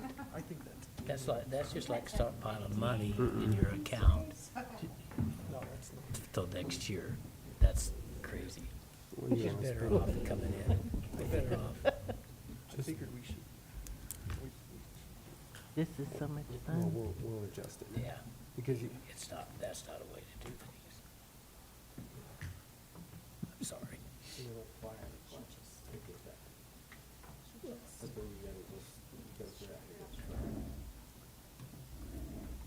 because otherwise you're. That's why we need to go back and make a capital fund again. And when a department like that has to have something like that, we can allocate that money out of a capital fund and still run their budget like they're supposed to run their damn budget. Not be having them stockpile things and stuff. That's, I mean, to me, Did you get? Yep, it's up. Sorry. Okay, Hi, everyone. who would like to go first? She's been here 21 years, she can go. No. This is a very comprehensive budget, as you can see. And looking at this, you could see that our total revenues for 2023 is 108,086. And then we have total expenditures for 2023 is 23,816,731. You will notice that the total revenues is less than the expenditures, and I was taught that that's usually the case because we're not a profit agency. We're not a nonprofit agency, so it can look like that for county departments. So I'm learning the budget as I go every year as to why some amounts are lower than others. Do you have any questions about the revenue and the expenditures? Because the revenues are the amounts that are given to our department from the state. Those are the amounts that are given to our department to pay for the expenditures.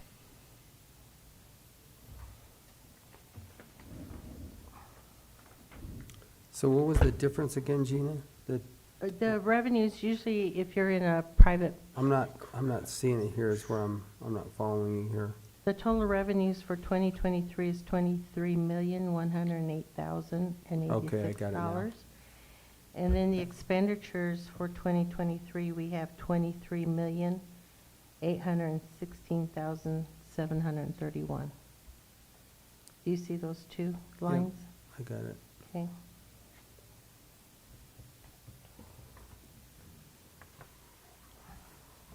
Okay. Now, I don't know if you want to go by sheet after this, or would you like to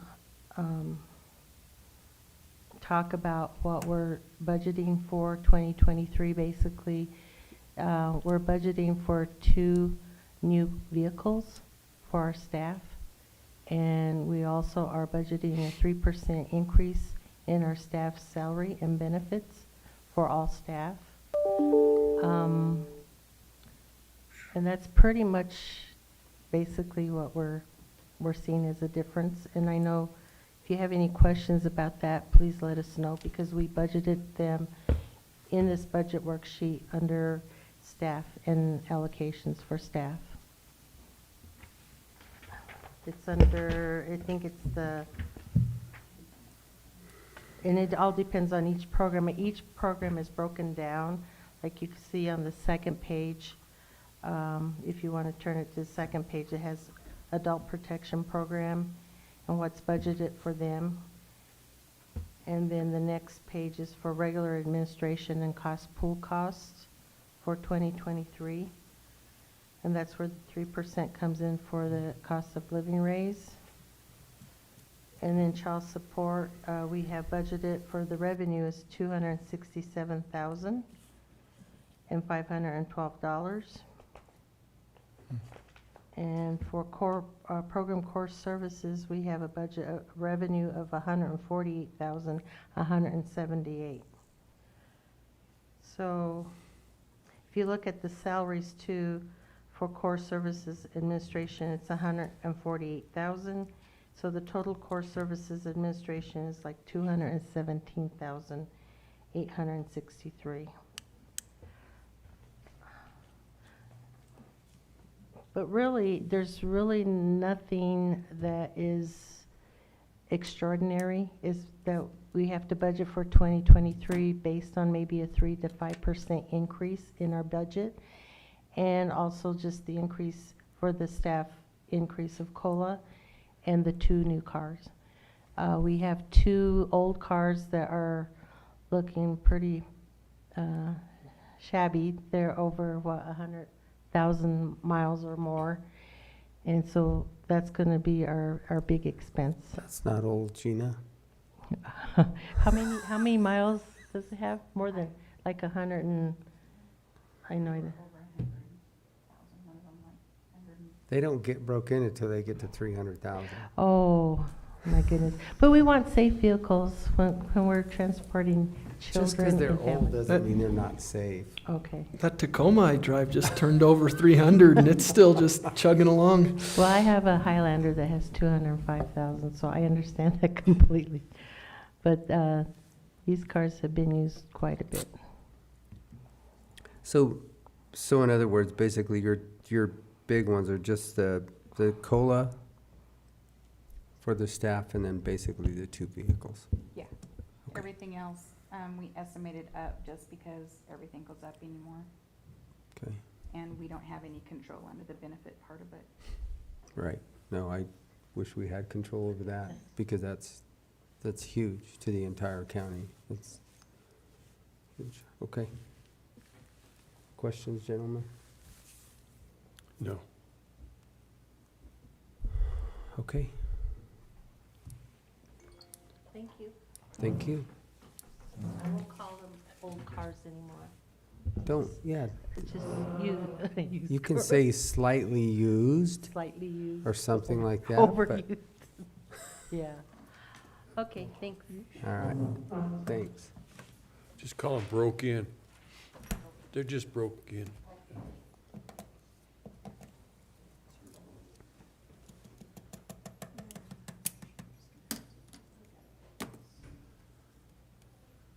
Okay, Sarah, Look who's back. come on up.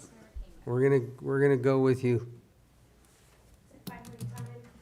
Because you said, yeah, we're still ahead of time, but we're gonna do If it. you want me to wait till 4, I No, we're gonna be okay.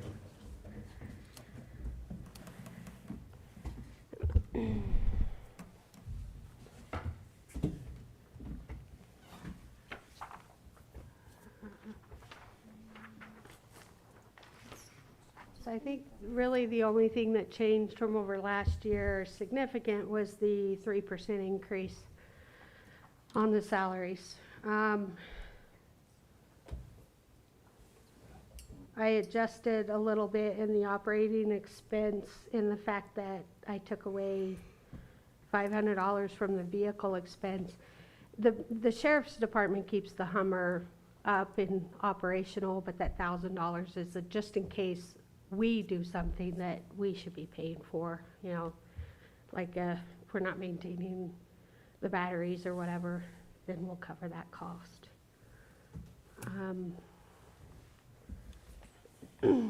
I sent with a PowerPoint a breakdown in each area,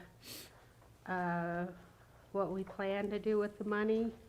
Pretty much the same, other than outreach will change a little in the fact that the stuff that we've gotten in previous years is not available. So we're changing like what we get. Instead of t-shirts, we do some magnets and flashlights and other things with our logo and phone number on them instead. So just little things like that will change. Our printer lease is still good for 2 more years, so I don't anticipate any changes with that anytime soon. I did learn from the state when I went to training last week, or the week before that. They're all melding together this month. Our Vetrospec licensing fees, we have to pay for one because we're allotted one from the state and we pay for one.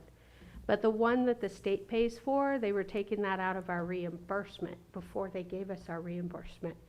Well, they've asked for to restore the full reimbursement in their budget, so we'll see that increase back to that 29,500.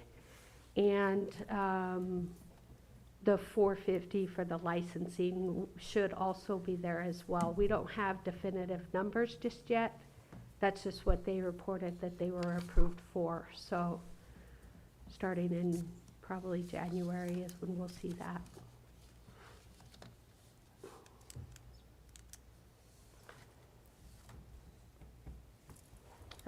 Training and stuff is all virtual right now, so Frank has one more training certification he's got to go through this year. Next year it'll be just our spring and fall trainings. And because they're virtual, they're free. So the training budget, I just left it there just in case they decide one of them, they're going to go completely in person. So, but right now it's all virtual, so that's all I Okay. have with it. These are short and sweet. Questions, gentlemen? No. Thank you. Okay, Perfect. all right, thank you, sir. Have a great day. You as well. And with that, we are to the end of this workshop. Anything else for the good of the order? No. All right, well then we are adjourned.